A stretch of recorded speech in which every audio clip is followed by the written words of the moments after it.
ಶ್ರೀ ಸಾಯಿರಾಮ್. ಪ್ರೀತಿಯ ವಿದ್ಯಾರ್ಥಿನಿಯರೇ, ನಿಮಗೆಲ್ಲ ಭೌತಶಾಸ್ತ್ರದ ಈ ಒಂದು ಗುರುತ್ವ ಪಾಠ ಸಂಬಂಧಪಟ್ಟ ಹಾಗೆ ಭಾಳ ಮುಖ್ಯವಾದ ಹಂತಕ್ಕೆ ಬಂದಿದ್ದೀವಿ. ನಿನ್ನೆ ಮಾಡಿದ ಪಾಠ ಎಲ್ಲ ಅರ್ಥ ಆಗಿದೆಯಾ? ಆ ಹೋಮ್ವರ್ಕ್ ಎಲ್ಲ ಮಾಡಿದ್ದೀರಾ? ಆ ಹೋಮ್ವರ್ಕ್ ಒಂದು ಸ್ವಲ್ಪ ರಿವೈಸ್ ಮಾಡೋಣ. ಒಂದನೇ ಪ್ರಶ್ನೆ, ಗುರುತ್ವ ವೇಗೋತ್ಕರ್ಷ ಎಂದರೇನು? ಇಂಗ್ಲೀಷ್ ಕೂಡ ಕಲ್ತ್ಕೋಬೇಕು ನೀವು. What do you mean by acceleration due to gravity? ಅದಕ್ಕೇನು ಆನ್ಸರು? ಭೂಮಿಯ ಕಡೆ ಬರುವ ವಸ್ತುಗಳಲ್ಲಿ ಉಂಟಾಗುವ ವೇಗೋತ್ಕರ್ಷವನ್ನು ಗುರುತ್ವ ವೇಗೋತ್ಕರ್ಷ ಎನ್ನುತ್ತಾರೆ. ಭೂಮಿಯ ಕಡೆಗೆ ಬರುವಂಥ ವಸ್ತುಗಳು ಅಂದರೆ ಏನರ್ಥ? ಯಾವುದೇ ವಸ್ತು ಭೂಮಿ ಮೇಲೆ ಇದ್ದರೆ ಅದನ್ನ ಎಳೀತದೆ ಅಂತ. ಉದಾಹರಣೆಗೆ ನ್ಯೂಟನ್ ಬಗ್ಗೆ ಹೇಳಿದೆ ನಿಮಗೆ. ನ್ಯೂಟನ್ ಒಂದು ಆ್ಯಪಲ್ ಮರದ ಕೆಳಗೆ ಕೂತ್ಕೊಂಡು ಇದ್ದಾಗ ಮೇಲಿನ ಹಣ್ಣು ಬಂದುಬಿತ್ತು ದಪ್ಪನೆ ಅಲ್ವಾ? ಹಾಗೆ ಎಲೆಗಳು ಉದುರ್ತದೆ, ಹಣ್ಣು ಉದುರುತ್ತದೆ, ಇವೆಲ್ಲದಕ್ಕೂ ಗುರುತ್ವನೇ ಕಾರಣ. ಆಗ ವೇಗದಲ್ಲಿ ವ್ಯತ್ಯಾಸ ಆಗುತ್ತೆ. ಅದಕ್ಕೆ ಗುರುತ್ವ ವೇಗೋತ್ಕರ್ಷ ಅಂತಾರೆ. ಅದನ್ನು ಸ್ಮಾಲ್ ಜಿ ಅಲ್ಲಿ ಗುರುತಿಸ್ತಾರೆ ಅಲ್ವಾ? ಎರಡನೇ ಪ್ರಶ್ನೆ, ಭಾರವಾದ ಮತ್ತು ಹಗುರವಾದ ವಸ್ತುಗಳನ್ನು ಮೇಲಿನ ಕೆಳಕ್ಕೆ ಬಿಟ್ಟಾಗ ಒಮ್ಮೆಗೆ ಭೂಮಿ ತಲುಪಲು ಕಾರಣವೇನು? ಅಂದರೆ ಅದರ ಮೇಲೆ ಗುರುತ್ವ ವೇಗೋತ್ಕರ್ಷ ಒಂದೇ ಆಗಿರುತ್ತೆ ಅಂತ. ನಾನು ನಿಮಗೆ ಒಂದು ಪ್ರಯೋಗ ನಿನ್ನೆ ಹೇಳಿದೆ, ಚಟುವಟಿಕೆ. ಒಂದು ಬಿಲ್ಡಿಂಗ್ ಮೇಲಿಂದ ಒಂದು ಕಾಗದದ ಉಂಡೆ, ಒಂದು ಭಾರವಾದ ಕಲ್ಲು ಎರಡು ಒಟ್ಟಿಗೆ ಬಿಟ್ಟಾಗ ಒಟ್ಟಿಗೆ ಬಂದು ಬೀಳ್ತದೆ ಅಂತ ಹೇಳ್ಬಿಟ್ಟು. ಅದೇ ಒಂದು ಕಾಗದ ಬಿಟ್ಟರೆ ಕಾಗದ ಮತ್ತು ಕಲ್ಲು ಒಟ್ಟಿಗೆ ಬೀಳೋದಿಲ್ಲ. ಯಾಕೆಂದರೆ ಕಾಗದ ಗಾಳಿಯಿಂದಾಗಿ ಆಚೆ ಈಚೆ ಹೋಗುತ್ತೆ, ಗಾಳಿ ಸೆಳೆತದಿಂದ ಅಲ್ವಾ? ಆದರೆ ಕಾಗದ ಉಂಡೆ ಮಾಡಿಬಿಟ್ಟು ಬಿಟ್ಟಾಗ ತೂಕ ಕಡಿಮೆ ಇದ್ದರೂ ಕೂಡ ಎರಡೂ ಕೂಡ ಒಂದೇ ಹೊತ್ತಿಗೆ ಬಂದು ಬೀಳ್ತದೆ ಅಂತ ಹೇಳ್ಬಿಟ್ಟು. ಅಲ್ಲಿ ನಿನ್ನೇನು ಮಾಡಿದ ನೆನಪಿರ್ಬೋದು, ಗಿಲೀಲಿಯೋ ಅಂತ ವಿಜ್ಞಾನಿ ಇಟಲಿಯ ಪೀಸಾ ನಗರದಲ್ಲಿ ಆ ಒಂದು ವಾಲುಗೋಪುರದಿಂದ ಎರಡು ಕಲ್ಲುಗಳನ್ನು ಕೆಳಗೆ ಬಿಡ್ತಾನೆ. ಅವನು ಮಾಡಿದ ಪ್ರಯೋಗ 12ನೇ ಶತಮಾನದಲ್ಲಿರ್ತಕ್ಕಂಥ ಪ್ರಸಿದ್ಧ ವಿಜ್ಞಾನಿ ಅವನು ಗಿಲೀಲಿಯೋ. ಅವನ ಪ್ರಯೋಗದಲ್ಲಿ ಅವನು ಎರಡು ಕಲ್ಲುಗಳನ್ನು ಕೆಳಗೆ ಬಿಟ್ಟಾಗ ಎರಡೂ ಕಲ್ಲುಗಳು ಕೂಡ ಒಟ್ಟಿಗೆ ಬಂದು ಬಿದ್ದವು ಅಲ್ವಾ? ಅದಕ್ಕೆ ಕಾರಣ ಏನು ಅಂದರೆ, ಗುರುತ್ವ ವೇಗೋತ್ಕರ್ಷ ಏನಿದೆ ಅದು ಭೂಮಿ ಮೇಲೆ ಬರ್ತಕ್ಕಂಥ ಎಲ್ಲ ವಸ್ತುಗಳು ಕೂಡ ಒಂದೇ ಥರ ಇರುತ್ತೆ ಅಂತ ಹೇಳ್ಬಿಟ್ಟು. ಸೊ ಅದನ್ನು ಅಳೆಯುವಂಥ ಮಾನ ಯಾವುದು ಅಂತಾರೆ, SI ಅಂತ ಹೇಳಿದ್ದಾರೆ. SIನ ಸಬ್ ಇನ್ಸ್ಪೆಕ್ಟರ್ ಅಂದ್ಕೋಬೇಡಿ. ಆ SIನ ಯಾವ ಥರ ಬೇಕಾಗಿ ವಿಸ್ತರಿಸ್ಬೋದು. ಇಲ್ಲಿ ಹೇಳುವಂಥದ್ದು ಸಿಸ್ಟಮ್ ಇಂಟರ್ನ್ಯಾಷನಲ್ ಅಂತಾರೆ, ಅಂತಾರಾಷ್ಟ್ರೀಯ ಮಾನ. ಹಾಗಂದ್ರೇನು? ಎಲ್ಲ ದೇಶದಲ್ಲಿಯೂ ಒಂದೇ ರೀತಿಯ ಮಾನ ಉಪಯೋಗಿಸ್ತಾರೆ. ಅದಕ್ಕೆ MKS ಸಿಸ್ಟಮ್ ಅಂತಲೂ ಕರೀತಾರೆ, ಮೀಟರ್ ಕಿಲೋಗ್ರಾಮ್ ಸೆಕೆಂಡ್ ಅಂತ. ಸೊ ಬೇರೆ ಬೇರೆ ಭೌತ ಪ್ರಮಾಣಕ್ಕೆ ಬೇರೆ ಬೇರೆ ರೀತಿಯ ಮಾನಗಳಿದೆ. ಉದಾಹರಣೆಗೆ ಗುರುತ್ವ ವೇಗೋತ್ಕರ್ಷಕ್ಕೆ ಮೀಟರ್ ಪರ್ ಸೆಕೆಂಡ್ ಸ್ಕ್ವೇರ್ ಅಂದರೆ MS⁻² ಅಂತ ಹೇಳ್ತಾರೆ. ಸೊ ಇದನ್ನು ಅಳೆಯುವಂಥದ್ದು. ಇದಿಷ್ಟು ಹೋಮ್ವರ್ಕ್ ನಿಮಗೆ ಹೇಳಿತ್ತು. ಮೋಸ್ಟ್ಲಿ ನೀವು ಹೆಚ್ಚಿನ ಮಾಡಿಕೊಂಡು ಬಂದಿರ್ಬೋದು ಅಂದ್ಕೊಂಡಿದ್ದೀನಿ. ನೆಕ್ಸ್ಟ್ ಕ್ಲಾಸಿಗೆ ಬರುವಾಗ ಅದನ್ನೆಲ್ಲ ತೋರಿಸ್ಬೇಕಾಗುತ್ತೆ, ಸರಿನಾ?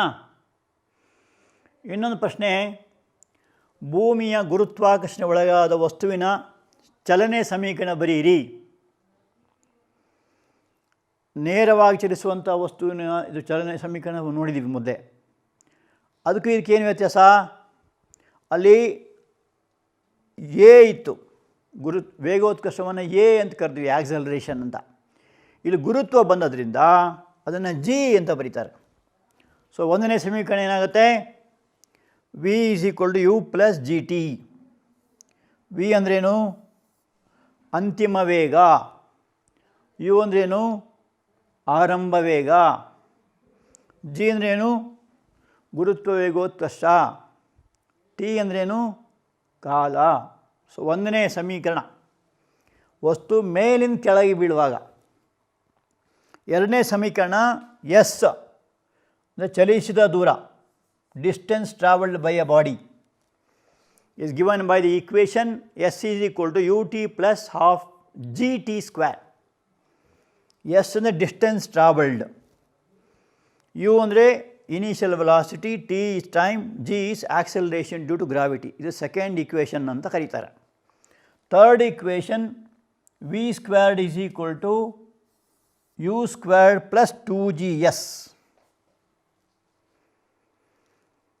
ಇದು ವಿ ಅಂದರೆ ಅಂತಿಮ ವೇಗ, ಯು ಅಂದರೆ ಆರಂಭ ವೇಗ, ಜಿ ಅಂದರೆ ಗುರುತ್ವ ವೇಗೋತ್ಕರ್ಷ, ಎಸ್ ಅಂದರೆ ಚಲಿಸಿದ ದೂರ. ವಸ್ತು ಮೇಲಿನ ಕೆಳಗೆ ಬೀಳುವಾಗ ಅಕಸ್ಮಾತ್ ಕೆಳಗಿನ ಮೇಲೆ ಎಸ್ತ್ರಿ ಅಂತ ಇಟ್ಕೊಳ್ಳಿ, ಆವಾಗ ಏನಾಗುತ್ತೆ, ಈ ಪ್ಲಸ್ ಜಿ ಇದ್ದದೇನಾಗ್ತದೆ ಮೈನಸ್ ಜಿ ಆಗುತ್ತೆ. ಇಲ್ಲಿ S U T minus half G T square, V squared is equal to U squared minus ಅಂತ ಬರುತ್ತೆ. ಯಾವಾಗ ಮೈನಸ್ ಬರ್ತದೆ, ವಸ್ತು ಕೆಳಗಿನ ಮೇಲೆ ಎಸ್ದಾಗ V is equal to U minus G T ಆಗುತ್ತೆ, S is equal to U T minus ಅರ್ಧ ಜಿ ಟಿ ಸ್ಕ್ವೇರ್ ಆಗುತ್ತೆ, V squared is equal to U squared minus 2gs ಆಗುತ್ತೆ. ಯಾಕೆ ಮೈನಸ್ಸು? ಅದು ಭೂಮಿಯ ವಿರುದ್ಧ ಹೋಗುವಂಥದ್ದು. ಒಂದು ಕಲ್ಲು ಮೇಲೆ ಎಸೆದ್ರೆ ಅಥವಾ ಒಂದು ಬಾಲ್ ಮೇಲೆ ಎಸೆದ್ರೆ ಅಥವಾ ರಾಕೆಟ್ ಮೇಲೆ ಜಿಗಿದ್ರೆ ಅವಾಗೆಲ್ಲ ಮೈನಸ್ ಅಂತ ಆಗುತ್ತೆ ಅಲ್ವಾ. ಇದಕ್ಕೇನಂತಾರೆ, ಚಲನೆಯ ಸಮೀಕರಣಗಳು ಅಂತ ಕರೀತಾರೆ. ಎಂಥ ಸಮೀಕರಣಗಳು? ಗುರುತ್ವ ವೇಗೋತ್ಕರ್ಷಕ್ಕೆ ಒಳಪಟ್ಟ ಸಮೀಕರಣಗಳು. ಅದಕ್ಕೆ ಜಿ ಅಂತ ಬಂದಿರೋದು. ಗೊತ್ತಾಯ್ತಲ್ಲ? ಓಕೆ, ಇವಾಗ ನಾವು ಏನು ವಿಷಯ ಓದಿ ನೋಡಿ. ಒಂದನೇದಾಗಿ ಗುರುತ್ವ ಬಲ, ಇದು ಒಂದು ಫೋರ್ಸ್, ಗ್ರಾವಿಟೇಷನಲ್ ಫೋರ್ಸ್ ಅಂತ ಇಂಗ್ಲೀಷಲ್ಲಿ ಹೇಳ್ತಾರೆ.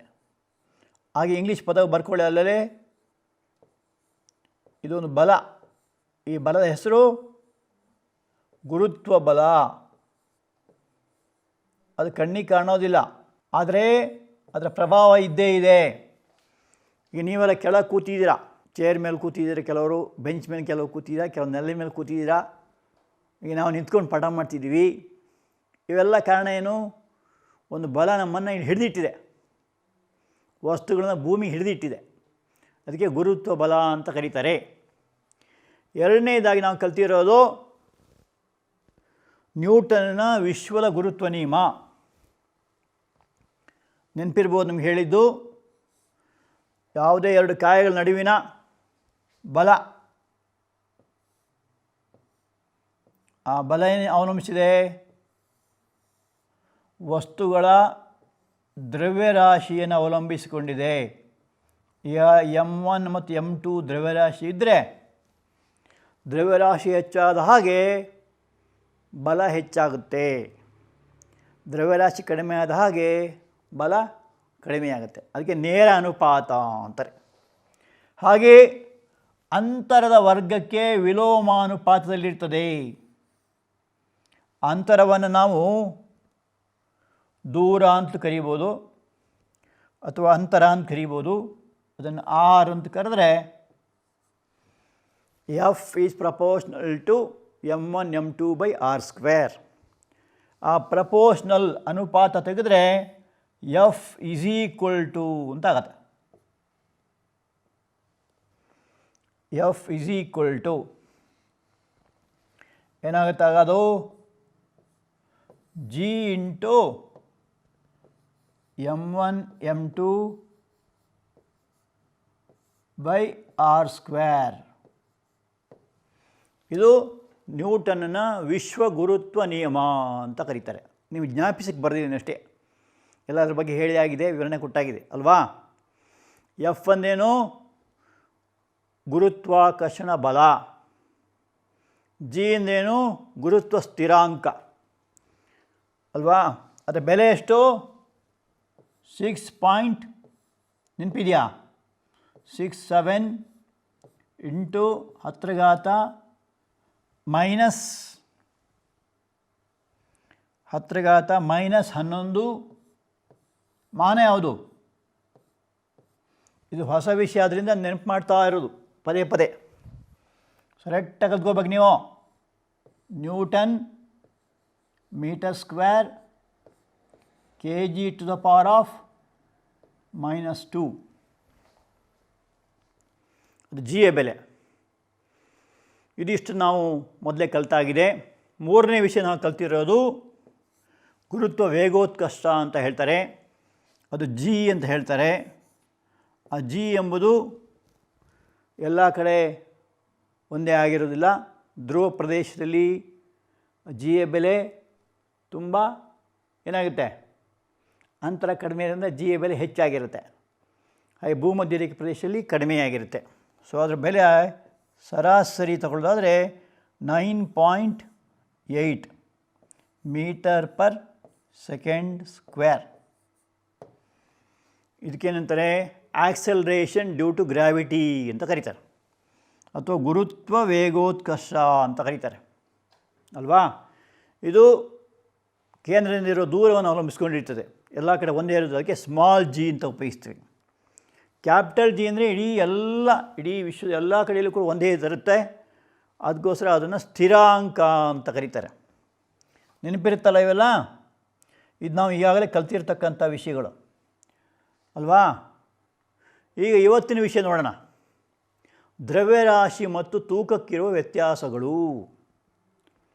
ಈಗ ನೀವು ಅಂಗಡಿ ಹೋಗ್ಬಿಟ್ಟು 1 kg ಅಕ್ಕಿ ಕೊಡಿ ಅಂತ ಕರೀತೀರ, ಕಡಲೆ ಬೀಜ ಶೇಂಗಾ ಕೊಡಿ ಅಂತೀರ ಅಲ್ವಾ.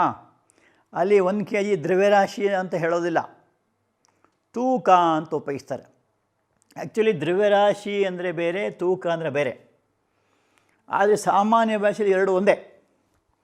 ದ್ರವ್ಯರಾಶಿ ಅಂದ್ರೇನು, ಒಂದು ವಸ್ತುವಿನಲ್ಲಿರುವ ಕಣಗಳ ಮೊತ್ತ, sum total of all particles is called as mass. ಆದರೆ ವೆಯ್ಟ್, ತೂಕ ಅಂದ್ರೇನು, ಒಂದು ವಸ್ತುವಿನ ಮೇಲೆ ಪ್ರಯೋಗವಾಗುವ ಗುರುತ್ವ ಬಲ, ಅದು ಇಂಗ್ಲೀಷಲ್ಲಿ ವೆಯ್ಟ್ ಅಂತ ಕರೀತಾರೆ. ನೋಡಿ ಪದ, ಇದು ಮಾಸ್ ಅಂತ ಕರೀತಾರೆ, ವೆಯ್ಟ್ ಅಂತ ಕರೀತಾರೆ. ಮಾಸ್ ಅಂದರೆ ಕಣಗಳ ಮೊತ್ತ, ವೆಯ್ಟ್ ಅಂದರೆ ಪ್ರಯೋಗವಾಗುವ ಗುರುತ್ವ ಬಲ. ದ್ರವ್ಯರಾಶಿ ಜೊತೆಗೆ ಇಲ್ಲಿ ಜಿ ಕೂಡ ಇರುತ್ತೆ, ಗುರುತ್ವ ವೇಗೋತ್ಕರ್ಷ ಜಿ ಕೂಡ ಇರುತ್ತೆ. ಅದಕ್ಕೆ ವ್ಯತ್ಯಾಸ ನೋಡ್ಕೊಳ್ಳಿ. ಆಮೇಲೆ ದ್ರವ್ಯರಾಶಿ ಎಲ್ಲ ಕಡೆಯಲ್ಲೂ ಒಂದೇ ಆಗಿರುತ್ತದೆ, ಒಂದೇ ಅಂತ. ಎಲ್ಲ ಕಡೆ ಕಣಗಳ ಮೊತ್ತ ವ್ಯತ್ಯಾಸ ಆಗೋದಿಲ್ಲ. 1 kg ಒಂದು ಕಲ್ಲಿನ ತೂಕ ತಗೊಂಡ್ರೆ ಆ ಕಣಗಳ ಮೊತ್ತ ಎಲ್ಲ ಕಡೆ ಒಂದೇ, ಆದರೆ ತೂಕ ಮಾತ್ರ ವ್ಯತ್ಯಾಸ ಆಗುತ್ತೆ, ವೇಗೋತ್ಕರ್ಷಕ್ಕೆ ಅನುಗುಣವಾಗಿ ಬದಲಾಗುತ್ತದೆ.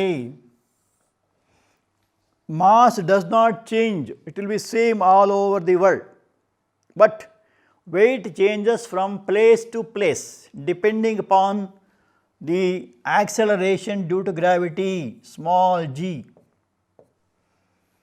ಜಿಯನ್ನು ಅವಲಂಬಿಸ್ಕೊಂಡು ವ್ಯತ್ಯಾಸ ಆಗುತ್ತೆ. ಅಂದರೆ ಈ ಜಿ ಇದೆಯಲ್ಲ, ಗುರುತ್ವ ವೇಗೋತ್ಕರ್ಷ ಎಂಬುದು ಭೂಮಿಯ ಗುರುತ್ವಾಶಕ್ತಿಯನ್ನು ಅವಲಂಬಿಸ್ಕೊಂಡಿರ್ತದೆ. ಆಮೇಲೆ ಮೂರನೇ ವ್ಯತ್ಯಾಸ, ದ್ರವ್ಯರಾಶಿಯನ್ನು ಭೌತ ತುಲಾಯಂತ್ರ ಅಂತಾರೆ. ಅದನ್ನೇ ಅಂತಾರೆ ಇಂಗ್ಲೀಷಲ್ಲಿ ಫಿಸಿಕಲ್ ಬ್ಯಾಲೆನ್ಸ್, ನಿಮ್ಮ ಭಾಷೆಯಲ್ಲಿ ತಕ್ಕಡಿ ಅಂತ ಕರೀತಾರೆ. ನೀವು ಅಂಗಡಿ ಹೋದಾಗ ಇದನ್ನೇ ನೋಡುವಂಥದ್ದು, ಫಿಸಿಕಲ್ ಬ್ಯಾಲೆನ್ಸ್. ಫಿಸಿಕಲ್ ಬ್ಯಾಲೆನ್ಸಲ್ಲಿ ಅದನ್ನು ತೂಕ ಮಾಡ್ತಾರೆ. ಏನು ಮಾಡ್ತಾರೆ ಅಲ್ಲಿ ಅಂದರೆ, 2 ತಟ್ಟೆಗಳಿರ್ತದೆ, ಎಡಕ್ಕೊಂದು ತಟ್ಟೆ, ಬಲಕ್ಕೊಂದು ತಟ್ಟೆ. ಎಡತಟ್ಟೆಯಲ್ಲಿ ವಸ್ತುವನ್ನು ಇಡ್ತಾರೆ. ಉದಾಹರಣೆ ಅಕ್ಕಿ ತೊಗೊಳ್ಳಕ್ಕೆ ಹೋದರೆ ಅಕ್ಕಿಯನ್ನು ಎಡಗಡೆ ಇಡ್ತಾರೆ, ಬಲಗಡೆಯಲ್ಲಿ ಬಟ್ಟು ಇಡ್ತಾರೆ, ಬಾ. ಸೊ ಎರಡನ್ನೂ ಹೋಲಿಸ್ತಾರೆ, ಅಂದರೆ ಎರಡನ್ನೂ ಕೂಡ ಒಂದೇ ಗುರುತ್ವಾಶಕ್ತಿ ಬರುವಾಗ ಮಾಡ್ತಾರೆ. ಹಾಗೆ ಅದಕ್ಕೆ ಏನಂತಾರೆ, ಭೌತ ತುಲಾಯಂತ್ರ, ಫಿಸಿಕಲ್ ಬ್ಯಾಲೆನ್ಸ್ ಅಂತ ಕರೀತಾರೆ. ತೂಕ ಅಳೆಯುವಂಥದ್ದು ಸ್ಪ್ರಿಂಗ್ ಬ್ಯಾಲೆನ್ಸ್. ಇದು ಹೇಗಿರುತ್ತೆ ಅಂತ ಸ್ವಲ್ಪ ಆಮೇಲೆ ತೋರಿಸ್ತೀನಿ. ಇದರೊಳಗೊಂದು ಸ್ಪ್ರಿಂಗ್ ಇರುತ್ತೆ. So weight of a body is measured by spring balance. Mass of a body is measured in the instrument called physical balance. Physical ಬ್ಯಾಲೆನ್ಸಲ್ಲಿ 2 ತಟ್ಟೆಗಳಿರ್ತದೆ, 2 ತೂಕ ಥರ ಇರುತ್ತೆ, ಅದರಲ್ಲಿ ಒಂದೇ ಇರುತ್ತೆ. ಅದರಲ್ಲಿ ವಿಶೇಷ ಅಂದರೆ ಸ್ಪ್ರಿಂಗ್ ಇರುತ್ತೆ. ಸೊ ಯಾವುದೇ ಒಂದು ವಸ್ತುವನ್ನು ಅಲ್ಲಿ ಇಟ್ಟು ಎಳೆದಾಗ ಅದು ಗುರುತ್ವಾಶಕ್ತಿ ಒಳಪಡ್ತದೆ. ಉದಾಹರಣೆ ತೂಕದ ಬಟ್ಟುಗಳು ಅಂತ ಬರ್ತದೆ, ಅದನ್ನು ಕೊಕ್ಕೆಯ ಮೂಲಕ ಅದನ್ನ ಇಟ್ಟಾಗ ಜಗ್ಗುತ್ತೆ ಕೆಳಗೆ. ಅವಾಗ ಏನಾಗುತ್ತೆ, ಅದರ ತೂಕ ಏನಿದೆ W=mg ಏನಿದೆ ಅದು ತಿಳಿದು ಬರುತ್ತೆ ಅಂತ ಹೇಳ್ಬಿಟ್ಟು. ಸೊ ವ್ಯತ್ಯಾಸ ಗೊತ್ತಾಯ್ತಲ್ಲ, ಮಾಸ್ ಆ್ಯಂಡ್ ವೆಯ್ಟ್ ಡಿಫರೆನ್ಸ್, ಇದು ಮುಖ್ಯವಾದ ವ್ಯತ್ಯಾಸ. ಇನ್ನೇನಾಗಿದ್ದರೆ ನೀವು ಯೋಚನೆ ಮಾಡಿರಿ. ಇನ್ನೊಂದು ವಿಶೇಷ ಅನುಭವ ನನಗೆ ಬರುತ್ತೆ. ನಿಮ್ಮಲ್ಲಿ ಎಷ್ಟು ಜನ ಲಿಫ್ಟಲ್ಲಿ ಕೂತಿದ್ದೀರಾ? ಲಿಫ್ಟಲ್ಲಿ ಏನಾಗುತ್ತೆ, ಹೆಚ್ಚಿನ ನೋಡಿದ್ದೀರಲ್ಲ ಲಿಫ್ಟ್ ಅಂದರೆ, ಅದನ್ನು ಕಂಡುಹಿಡಿದು ಯಾರು? ಓಟೀಸ್ ಅಂತ. ಆ ಲಿಫ್ಟಲ್ಲಿ ಏನಾಗುತ್ತೆ, ಅಲ್ಲಿ ನಂಬರ್ ಇರ್ತದೆ. ಉದಾಹರಣೆಗೆ ಅತಿ ಎತ್ತರದ ಬಿಲ್ಡಿಂಗ್ 125 ಮಾಡಿದರೆ ನಂಬರ್ ಇರ್ತದೆ. ನಾವು ಯಾವ ಮಾಡಿ ಹೋಗ್ಬೇಕು ಆ ಮಾಡಿ ಒತ್ತಬೇಕಾಗುತ್ತೆ, ಆಗ ಮೇಲೆ ಹೋಗುತ್ತೆ. ಮೇಲೆ ಹೋಗೋದು ಅರ್ಥ ಏನು? ವಿಜ್ಞಾನ ಭಾಷೆಯಲ್ಲಿ ಗುರುತ್ವಕ್ಕೆ ವಿರುದ್ಧವಾಗಿ ಹೋಗುವಂಥದ್ದು -g. ಆದರೆ ಮೇಲೆ ಹೋದ್ಮೇಲೆ ನಿಮ್ಮ ಕೆಲಸ ಮುಗಿದ್ಮೇಲೆ ಕೆಳಗೆ ಬರ್ತೀರಲ್ಲ, ಆವಾಗ ನೀವು ಗ್ರೌಂಡ್ ಅಂತ G ಓದ್ತೀರಾ, ಅಥವಾ 0 ಅಂತ ಒತ್ತಬೇಕಾಗತ್ತೆ, ಅಥವಾ ಕೆಲವರು 1 ಅಂತಿರುತ್ತೆ. ಅದು ಒತ್ತಿದ ತಕ್ಷಣ ಏನು ಮಾಡ್ತೀವಿ, ಕೆಳಗೆ ಬರ್ತದೆ. ನಿಮಗೆ ಈಗ ಸರಿಯಾಗಿ ಗಮನಿಸಿ ನೋಡಿ ಮುಂದೆ. ಈಗ ಕೆಲವರು ಗಮನಿಸಿರ್ಬೋದು, ಅದು ಕೆಳಗೆ ಬರುವಾಗ ನಮಗೆ ನಾವು ಬರ್ತೀವಿ ಅಂತ ಅನಿಸೋದೇ ಇಲ್ಲ, ತೂಕ ಇಲ್ಲಂಗೆ ಅನಿಸುತ್ತೆ. ಸರಿನಾ? ಅದಕ್ಕೇನಂತಾರೆ, ತೂಕರಾಹಿತ್ಯ ಅಂತಾರೆ, ವೆಯ್ಟ್ಲೆಸ್ನೆಸ್. ಹಂಗಂದ್ರೇನು? ಮೇಲಿಂದ ಕೆಳಗೆ ಬೀಳೋ ವಸ್ತುಗಳು ತನ್ನ ತೂಕವನ್ನು ಕಳೆದುಕೊಂಡಂತೆ ಭಾಸವಾಗುತ್ತದೆ. ಭೂಮಿಯ ಗುರುತ್ವ ಶಕ್ತಿಯಿಂದಾಗಿ ಉಂಟಾಗುವ ಈ ರೀತಿ ವಿದ್ಯಮಾನಕ್ಕೆ ತೂಕರಾಹಿತ್ಯ ಸ್ಥಿತಿ ಅಂತ ಕರೀತಾರೆ. ಸೊ ಲಿಫ್ಟಲ್ಲಿ ಬರುವಾಗ ಇನ್ನೊಂದು ಮೆರಿ ಗೋ ರೌಂಡ್ ಅಂತಿದೆ, ನಿಮ್ಮ ಈ ಜಾತ್ರೆಯಲ್ಲಿ ಇಟ್ಟಿರ್ತಾರೆ ರೌಂಡಾಗಿ ಆ ತೊಟ್ಲಲ್ಲಿ ಹಾಕಿ ಇದು ಮಾಡ್ತಾರೆ. ಕೆಳಗೆ ಬರುವಾಗ ಏನಾಗುತ್ತೆ, ನಿಮಗೆ ಸೌಂಡ್ ಇಲ್ದಾಗ ಅನಿಸುತ್ತೆ. ಆ ಕೆಳಗೆ ಬರುವಾಗ ನಿಮಗೆ ವೆಯ್ಟ್ ಇಲ್ದಾಗ ಅನಿಸುತ್ತೆ. ಸೊ ಈ ಥರ ವೆಯ್ಟ್ ಇಲ್ದಾಗ ಅನಿಸುವಂಥದ್ದು ಎಲ್ಲ ಸಮಯದಲ್ಲಿ ನಿಮಗೆ ಏನು ಅನಿಸುತ್ತೆ, ನಿಮ್ಮ ತೂಕ ಕಳ್ಕೊಂಡಾಗ ಅನಿಸುತ್ತೆ. ನೀವು ತೂಕ ಏನು ಕಳ್ಕೊಳ್ಳಲ್ಲ, ಅನಿಸುತ್ತೆ, ಅದು ತೋರಿಕೆ ಅಷ್ಟೇ. ಸೊ ಯಾಕೆ ಹಾಗಾಗುತ್ತೆ? ಭೂಮಿ ನಿಮ್ಮನ್ನು ಎಳೆಯುತ್ತೆ ಕೆಳಗೆ, ಆ ಗುರುತ್ವಾಶಕ್ತಿ ಒಳಪಡ್ತೀರ ಭೂಮಿಯಲ್ಲಿ. ಆದ್ದರಿಂದ ಈ ರೀತಿಯ ಒಂದು ವಿದ್ಯಮಾನ ಇದು, it's a phenomenon. Due to the gravitational force the falling object seem to lose weight. This phenomenon is called weightlessness. Weightlessness ಅಂದರೆ ತೂಕರಾಹಿತ್ಯ ಸ್ಥಿತಿ. ಸೊ ಯಾಕೆ ಹಿಂಗಾಗುತ್ತೆ? ಡ್ಯೂ ಟು ಗ್ರಾವಿಟೇಷನಲ್ ಫೋರ್ಸ್ ಅಲ್ವಾ? ಇದಕ್ಕೆ ಭೂಮಿಯ ಗುರುತ್ವಾಕರ್ಷಣ ಶಕ್ತಿಯಿಂದಾಗಿ ಈ ಥರ ಅನಿಸುತ್ತೆ. ಇದಕ್ಕೆ ವೆಯ್ಟ್ಲೆಸ್ನೆಸ್ ಅಂತ ಹೇಳ್ತಾರೆ. ಇದು ಎಲ್ಲೆಲ್ಲಿ ನೋಡ್ಬೋದು ಇಂಥದನ್ನು ಅಂದರೆ ಇಲ್ಲಿ ತೂಕ ಅಂತ ಬರುತ್ತೆ, ತೂಕರಾಹಿತ್ಯ ಸ್ಥಿತಿ. ತೂಕ ಇದ್ದರೂ ಕೂಡ ಅಲ್ಲಿ ಬರೋರೇನೋ ತೂಕ ಇದಾಗೋದಿಲ್ಲ, ಗಾಳಿ ಹಾರೋದಿಲ್ಲ. ಲಿಫ್ಟಲ್ಲಿ ಕೆಳಗೆ ಬರುವಾಗ when come down in lift. ಆಮೇಲೆ ಸ್ಪೇಸ್ ಶಿಪ್ನಲ್ಲಿ ವ್ಯೋಮಯಾತ್ರಿಗಳು ಅಂತಾರೆ, ಇಂಗ್ಲೀಷಲ್ಲಿ ಆಸ್ಟ್ರೋನಾಟ್ಸ್ ಅಂತ ಹೇಳ್ತಾರೆ, ಆಸ್ಟ್ರೋನಾಟ್ಸ್. ಸೊ ಗಗನನೌಕಿ ಅಂದರೆ ಏನರ್ಥ? ಸ್ಪೇಸ್ ಶಿಪ್ ಅಂದರೆ ರಾಕೆಟ್. ನೋಡಿದ್ದೀರಾ ರಾಕೆಟು? ನಮ್ಮ ದೇಶ ಎಲ್ಲಿ ತಯಾರು ಮಾಡ್ತಾರೆ ರಾಕೆಟನ್ನು? ಕೇರಳದಲ್ಲಿ ತುಂಬ ಅಂತ ಒಂದು ಪ್ಲೇಸ್ ಇದೆ, ಅಲ್ಲಿ ತಯಾರು ಮಾಡ್ತಾರೆ. ಎಲ್ಲಿ ಹಾರಿಬಿಡ್ತಾರೆ? ಶ್ರೀಹರಿಕೋಟ, ಆಂಧ್ರದಲ್ಲಿ. ಅಲ್ಲಿ ಒಂದೇ ಒಂದು ಜಾಗ ನಮ್ಮ ದೇಶದಲ್ಲಿ ಸಮುದ್ರ ಬದಿಲಿ ಇದೆ ಆ ಜಾಗ. ಈ ರಾಕೆಟ್ಸಲ್ಲಿ ಅದು ಭೂಮಿಯ ಗುರುತ್ವಾಕರ್ಷಣೆಯನ್ನು ಮೀರಿ ಹೋಗಬೇಕಾಗತ್ತೆ. ಅದು ಹೆಚ್ಚು ವೇಗ ಇರುತ್ತೆ. ಅದಕ್ಕೆ ಆ ಅತಿ ವೇಗದಲ್ಲಿ ಹೋದಾಗ ಏನಾಗುತ್ತೆ, ಅದು ತನ್ನ ಭೂಮಿಯ ಗುರುತ್ವಾಕರ್ಷಣೆಯನ್ನು ಮೀರಿ ಹೋಗಿ ಅದರ ಉಪಗ್ರಹ ಇದ್ದರೆ ಅದಕ್ಕೆ ಉಪಗ್ರಹನ ಬಿಟ್ಟು ಅಥವಾ ಸಂಶೋಧನೆಗೆ ಹೋಗ್ಬಿಟ್ಟು ವಾಪಸ್ ಬರ್ತದೆ. ವಾಪಸ್ ಬರುವಾಗ ಭೂಮಿ ಗುರುತ್ವಾಕರ್ಷಣೆ ಒಳಪಡುವಾಗ ಅದರೊಳಗಿರುವಂಥ ವ್ಯೋಮಯಾತ್ರಿಗಳು ಏನಿದ್ದಾರೆ, ಆಸ್ಟ್ರೋನಾಟ್ಸ್ ಅಂತ ಹೇಳ್ತಾರೆ, ತಮ್ಮ ತೂಕ ಇಲ್ಲದಾಗ ಅನಿಸುತ್ತೆ ಅವರಿಗೆ. ಅವ್ರು ಬೀಳುವಾಗ ನೋಡಿರ್ಬೋದು ನೀವು, ಪ್ಯಾರಾಚೂಟ್ ಅಂತ ಹೇಳ್ತಾರೆ, ಆಕಾಶ ಬುಟ್ಟಿ ಅಂತ ಕೇಳಿದರೆ ಹೆಸರು. ಅಂದರೆ ಭೂಮಿ ಬರಲಿಕ್ಕೆ ಇನ್ನೂ ಸ್ವಲ್ಪ ದೂರ ಇದೆ ಅಂತ ಹೇಳುವಾಗಲೇ ಅಲ್ಲಿಂದ ಅವರು ಜಿಗಿತಾರೆ ಹೊರಗೆ. ಯಾಕೆ ಅಂತ ಕೇಳ್ಬೋದು. ಆ ರಾಕೆಟ್ ಹೋಗಿ ನೀರೊಳಗೆ ಬೀಳ್ತದೆ, ಸಮುದ್ರದೊಳಗೆ ಬಿದ್ದಾಗ ಮತ್ತೆ ಅವನು ಹೊರ ತರೋದು ಕಷ್ಟ ಆಗುತ್ತೆ. ಅದಕ್ಕೆ ಮೊದಲೇ ಅವರು ಪ್ಯಾರಾಚೂಟ್ ಅಂತ ಆಕಾಶ ಬುಟ್ಟಿ, ಒಂದು ರೀತಿ ವಿಶೇಷವಾಗಿ ಬುಟ್ಟಿ ಇರ್ತದೆ, ಅದರಲ್ಲಿ ಹೊರಗೆ ಜಿಗಿತಾರೆ. ನಿಧಾನವಾಗಿ ಅವರು ಇಳಿತಾರೆ. ಕೆಳಗಡೆಯಲ್ಲಿ ಸಮುದ್ರದಲ್ಲಿ ದೋಣಿಗಳು, ಹಡಗು ಎಲ್ಲ ನಿಂತಿರ್ತವೆ, ಅಲ್ಲಿ ಇಳಿತಾರೆ. ಆಮೇಲೆ ಅವ್ರನ್ನ ಈ ಕಡೆ ತೊಗೊಂಡ್ಬರ್ತಾರೆ. ಅಲ್ಲಿ ಇಳಿಯುವಾಗ ಉಂಟಲ್ಲ, ಒಂದು ವಿಶೇಷ ಅನುಭವ ಆಗುತ್ತೆ. ಇದನ್ನು ನಿಮ್ಮ ಮುಂದೆ ನೀವು ಗಮನಿಸಿ. ಲಿಫ್ಟಲ್ಲೂ ಅದು ಬರುತ್ತೆ. ಹಾಗೆ ಮೆರಿ ಗೋ ರೌಂಡ್ ಅಂತ ನಿಮ್ಮ ಈ ಜಾತ್ರೆಗಳು ಇಟ್ಟಿರ್ತಾರೆ ನೋಡಿ, ತೊಟ್ಲುಗಳು ನೋಡಿದ್ದೀರಾ, ರೌಂಡ ತಿರುಗುತ್ತೆ ನೋಡಿ, ಅದಕ್ಕೆ ದುಡ್ಡು ಕೊಡಬೇಕಾಗುತ್ತೆ. ಅಲ್ಲಿ ಮೇಲೆ ಹೋಗುವಾಗ ನಿಮಗೆ ಅಷ್ಟು ಅನಿಸೋದಿಲ್ಲ, ಕೆಳಗಿಳಿಯುವಾಗ ಕ್ಲೀನಾಗಿ ಅನಿಸುತ್ತೆ, ಯಾರೋ ನಮ್ಮನ್ನು ತಳ್ತಾ ಇದ್ದಾರೆ ಅಂತ ಅನಿಸುತ್ತೆ. ಅದು ಯಾರೂ ಅಲ್ಲ, ಭೂಮಿ. ಅದು ನಮಗೆ ತೂಕರಾಹಿತ್ಯ ಸ್ಥಿತಿಯನ್ನು ಕೊಡ್ತದೆ ಅಂತ ಹೇಳ್ಬಿಟ್ಟು. ಸೊ ಈ ಮೆರಿ ಗೋ ರೌಂಡ್ ಅಂದರೆ ಎರಡು ಥರ ಇದೆ. ಇದು ಒಂದು ಹಾರಿಜಾಂಟಲ್ ಆಗಿರುತ್ತೆ, ಇನ್ನೊಂದು ವರ್ಟಿಕಲ್ ಆಗಿರುತ್ತೆ. ನಾ ಹೇಳ್ತಾ ಇರುವಂಥದ್ದು ಈಗ ವರ್ಟಿಕಲ್ ಆಗಿರೋದಕ್ಕೆ ಹೇಳ್ತಾ ಇರೋದು, ಲಂಬವಾಗಿರ್ತಕ್ಕಂಥದ್ದು. ಮುಖ್ಯವಾಗಿ ಜಾತ್ರೆಯಲ್ಲಿ ಇರ್ತದೆ, ಜಾತ್ರೆಯಲ್ಲಿ ಅಥವಾ ನಿಮ್ಮ ಸರ್ಕಸ್ಗಳೆಲ್ಲ ತೋರಿಸ್ತಾರೆ, ಅದಕ್ಕೆ ಫೀಸ್ ಇರುತ್ತೆ ಇಷ್ಟಿಷ್ಟು ದೊಡ್ಡ ಅಂತ. ಆಗ ನಮಗೆ ಈ ತೂಕರಾಹಿತ್ಯ ಸ್ಥಿತಿ ಅನುಭವಕ್ಕೆ ಬರ್ತದೆ ಅಂತ ಹೇಳ್ಬಿಟ್ಟು ಅಲ್ವಾ. ಇನ್ನೇನಾಯಿದ್ರೆ ಯೋಚನೆ ಮಾಡಿ ಇದೇ ಥರದ್ದು. ಈಗ ಇನ್ನೊಂದು ವಿಷಯ ನಾವು ತಿಳ್ಕೊಳ್ಬೇಕಾದ್ದು, ಒಂದು ವಸ್ತು ನೀರಲ್ಲಿ ಮುಳುಗಿದಾಗ ನೀರು ಅಂತಲ್ಲ, ಯಾವುದೇ ದ್ರವ ಇರ್ಬೋದು, ಅದಕ್ಕೆ ಫ್ಲೂಯಿಡ್ ಅಂತ ಕರೀತಾರೆ. ಸೊ ಅದು ದ್ರವ ಇರ್ಬೋದು ಅಥವಾ ಗಾಳಿ ಇರ್ಬೋದು. ಸೊ ದ್ರವ, ಲಿಕ್ವಿಡ್ಡು ಮತ್ತು ಗ್ಯಾಸ್ ಎರಡು ಸೇರಿಬಿಟ್ಟು ಫ್ಲೂಯಿಡ್ ಅಂತ ಹೇಳ್ತಾರೆ. ಒಂದು ವಸ್ತು ನೀರು ಮುಳುಗಿದಾಗ ಅದು ಅನುಭವಿಸುವ ಮೇಲ್ಮುಖ ಬಲ, ಅದಕ್ಕೇನಂತಾರೆ, ಪ್ಲವನತೆ ಅಂತ ಕರೀತಾರೆ. ಇಂಗ್ಲೀಷಲ್ಲಿ ಬಯೋಯನ್ಸಿ ಅಂತ ಕರೀತಾರೆ. So when a body is immersed in a fluid, the upward thrust experienced by it is called buoyancy. Upward thrust. ನಿಮ್ಮಲ್ಲಿ ಎಷ್ಟು ಜನ ಈಜಕ್ಕೆ ಬರುತ್ತೆ? ಈ ಕಾಲದಲ್ಲಿ ಹೆಚ್ಚಿನವನಿಗೆ ಬರುತ್ತೆ, ಯಾಕೆಂದರೆ ಸ್ವಿಮ್ಮಿಂಗ್ ಪೂಲ್ಗಳು ಭಾಳ ಇದ್ದಾವೆ. ಆದರೆ ನದಿಗಳು ಕೆಲವು ಇರ್ತದೆ, ಬಾವಿ ಇರ್ತದೆ ಕೆಲವರಿಗೆ.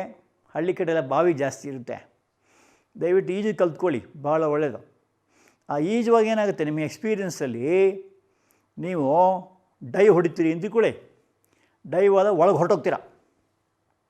ಒಳಗೆ ಹೊರಟೋದ ತಕ್ಷಣ ಏನು ಮಾಡ್ತದೆ, ಮೇಲೆ ಬರ್ತೀರ. ಹೆಂಗೆ ಮೇಲೆ ಬರ್ತೀರಾ?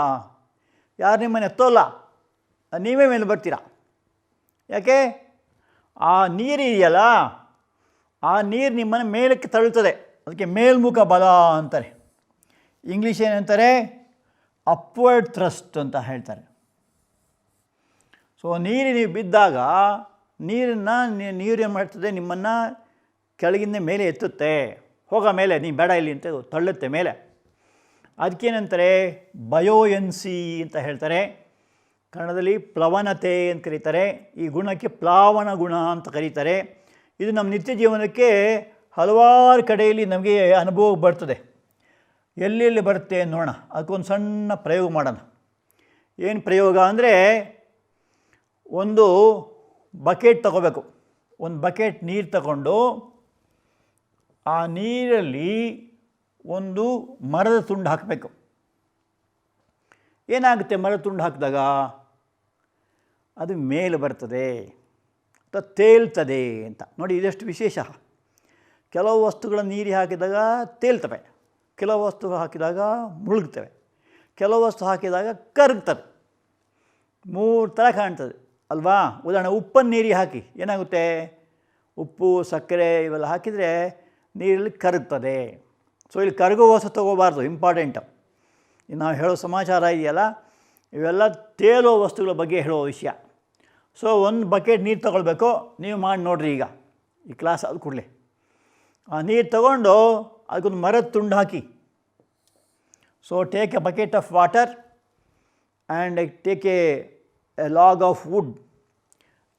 What you observe? You observe that it floats on water. ಯಾಕೆ ತೇಲ್ತದೆ ಅಂತ ಕೇಳಿದರೆ ಅದಕ್ಕೂ ಒಂದು ವಿಶೇಷವಾದ ಗುಣ ಇದೆ. ಅದಕ್ಕೇನಂತಾರೆ, ಆಗ ಹೇಳಿದಾಗೆ ಪ್ಲಾವನ ಗುಣ, ಅದಕ್ಕೇನಂತಾರೆ ಸಾಂದ್ರತೆ ಅಂತಾರೆ, ಇಂಗ್ಲೀಷಲ್ಲಿ ಡೆನ್ಸಿಟಿ, ರಿಲೇಟಿವ್ ಡೆನ್ಸಿಟಿ, ಇಂಗ್ಲೀಷಲ್ಲಿ ಡೆನ್ಸಿಟಿ ಅಂತ ಕರೀತಾರೆ. ಈ ಸಾಂದ್ರತೆ ಎಂಬುದು ಒಂದು ಮುಖ್ಯ ವಿದ್ಯಮಾನ, ಮೂಲಮಾನ ಗಾತ್ರದಲ್ಲಿನ ವಸ್ತುವಿನ ದ್ರವ್ಯರಾಶಿ, ಅದಕ್ಕೆ ಸಾಂದ್ರತೆ ಅಂತ ಕರೀತಾರೆ. So the mass of a body in unit volume, mass by volume, D is equal to m/v. Mass ಅಂದ್ರೇನು ಕನ್ನಡದಲ್ಲಿ? ದ್ರವ್ಯರಾಶಿ. ವಿ ಅಂದ್ರೇನು? ವಾಲ್ಯೂಮ್ ಅಥವಾ ಗಾತ್ರ. ಇಲ್ಲಿ ಮರದ ತುಂಡು ತೇಲ್ತಾ ಇದೆ ಅಂತ ಹೇಳಿದ್ವಿ. ಕಬ್ಬಿಣ ಹಾಕಿದರೆ ಮುಳುಗುತ್ತೆ, ಏಕೆಂದರೆ ಕಬ್ಬಿಣ ಸಾಂದ್ರತೆ ನೀರಿನ ಸಾಂದ್ರತೆಗಿಂತ ಜಾಸ್ತಿ. ಕಲ್ಲು ಹಾಕಿದರೆ ಮುಳುಗುತ್ತೆ, ಪೇಪರ್ ಹಾಕಿದರೆ ತೇಲುತ್ತೆ, ಮರದ ತುಂಡು ಹಾಕಿದರೆ ತೇಲುತ್ತೆ. ಯಾಕೆಂದರೆ ಅದರ ಡೆನ್ಸಿಟಿ ಕಡಿಮೆ. ಯಾಕೆ ತೇಲುತ್ತೆ? ಆ ಭೂಮಿ, ಆ ಒಂದು ನೀರು ಏನಿದೆ ಅದರ ಮೇಲ್ಮುಖ ಒತ್ತಡ ಅದ್ರ ಮೇಲೆ ಪ್ರಯೋಗ ಮಾಡ್ತದೆ. ಸೊ ಮೇಲ್ಮುಖ ಒತ್ತಡದಿಂದ ಏನಾಗುತ್ತೆ, ಅದು ಮರದ ತುಂಡನ್ನು ಮೇಲೆ ಎತ್ತುತ್ತೆ. ಆಮೇಲೆ ಕೈ ಬಿಟ್ಟರೆ ಏನಾಗುತ್ತೆ, ಮತ್ತೆ ಕೈ ಬಿಟ್ಟ ತಕ್ಷಣ ಏನಾಗುತ್ತೆ, ಮೇಲೆ ಬರ್ತದೆ. ಮತ್ತೆ ತಳ್ಳಿದೆ ಅಂತ ತಿಳ್ಕೊಳ್ಳಿ, ಮತ್ತೆ ಒಳಗೆ ತಳ್ಳಿದಾಗ ಒಳಗೆ ಹೋಗುತ್ತೆ ಫೋರ್ಸ್ಫುಲ್ಲಾಗಿ. ಮತ್ತು ಕೈ ಬಿಟ್ಟರೆ ಮೇಲೆ ನೆಗೀತದೆ.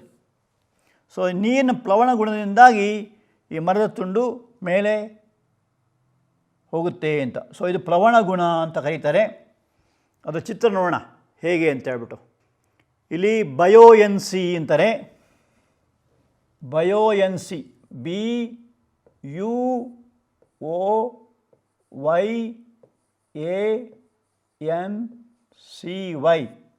ಬಯೋಎನ್ಸಿ ಫೋರ್ಸ್ ಅಂತ ಹೇಳ್ತಾರೆ.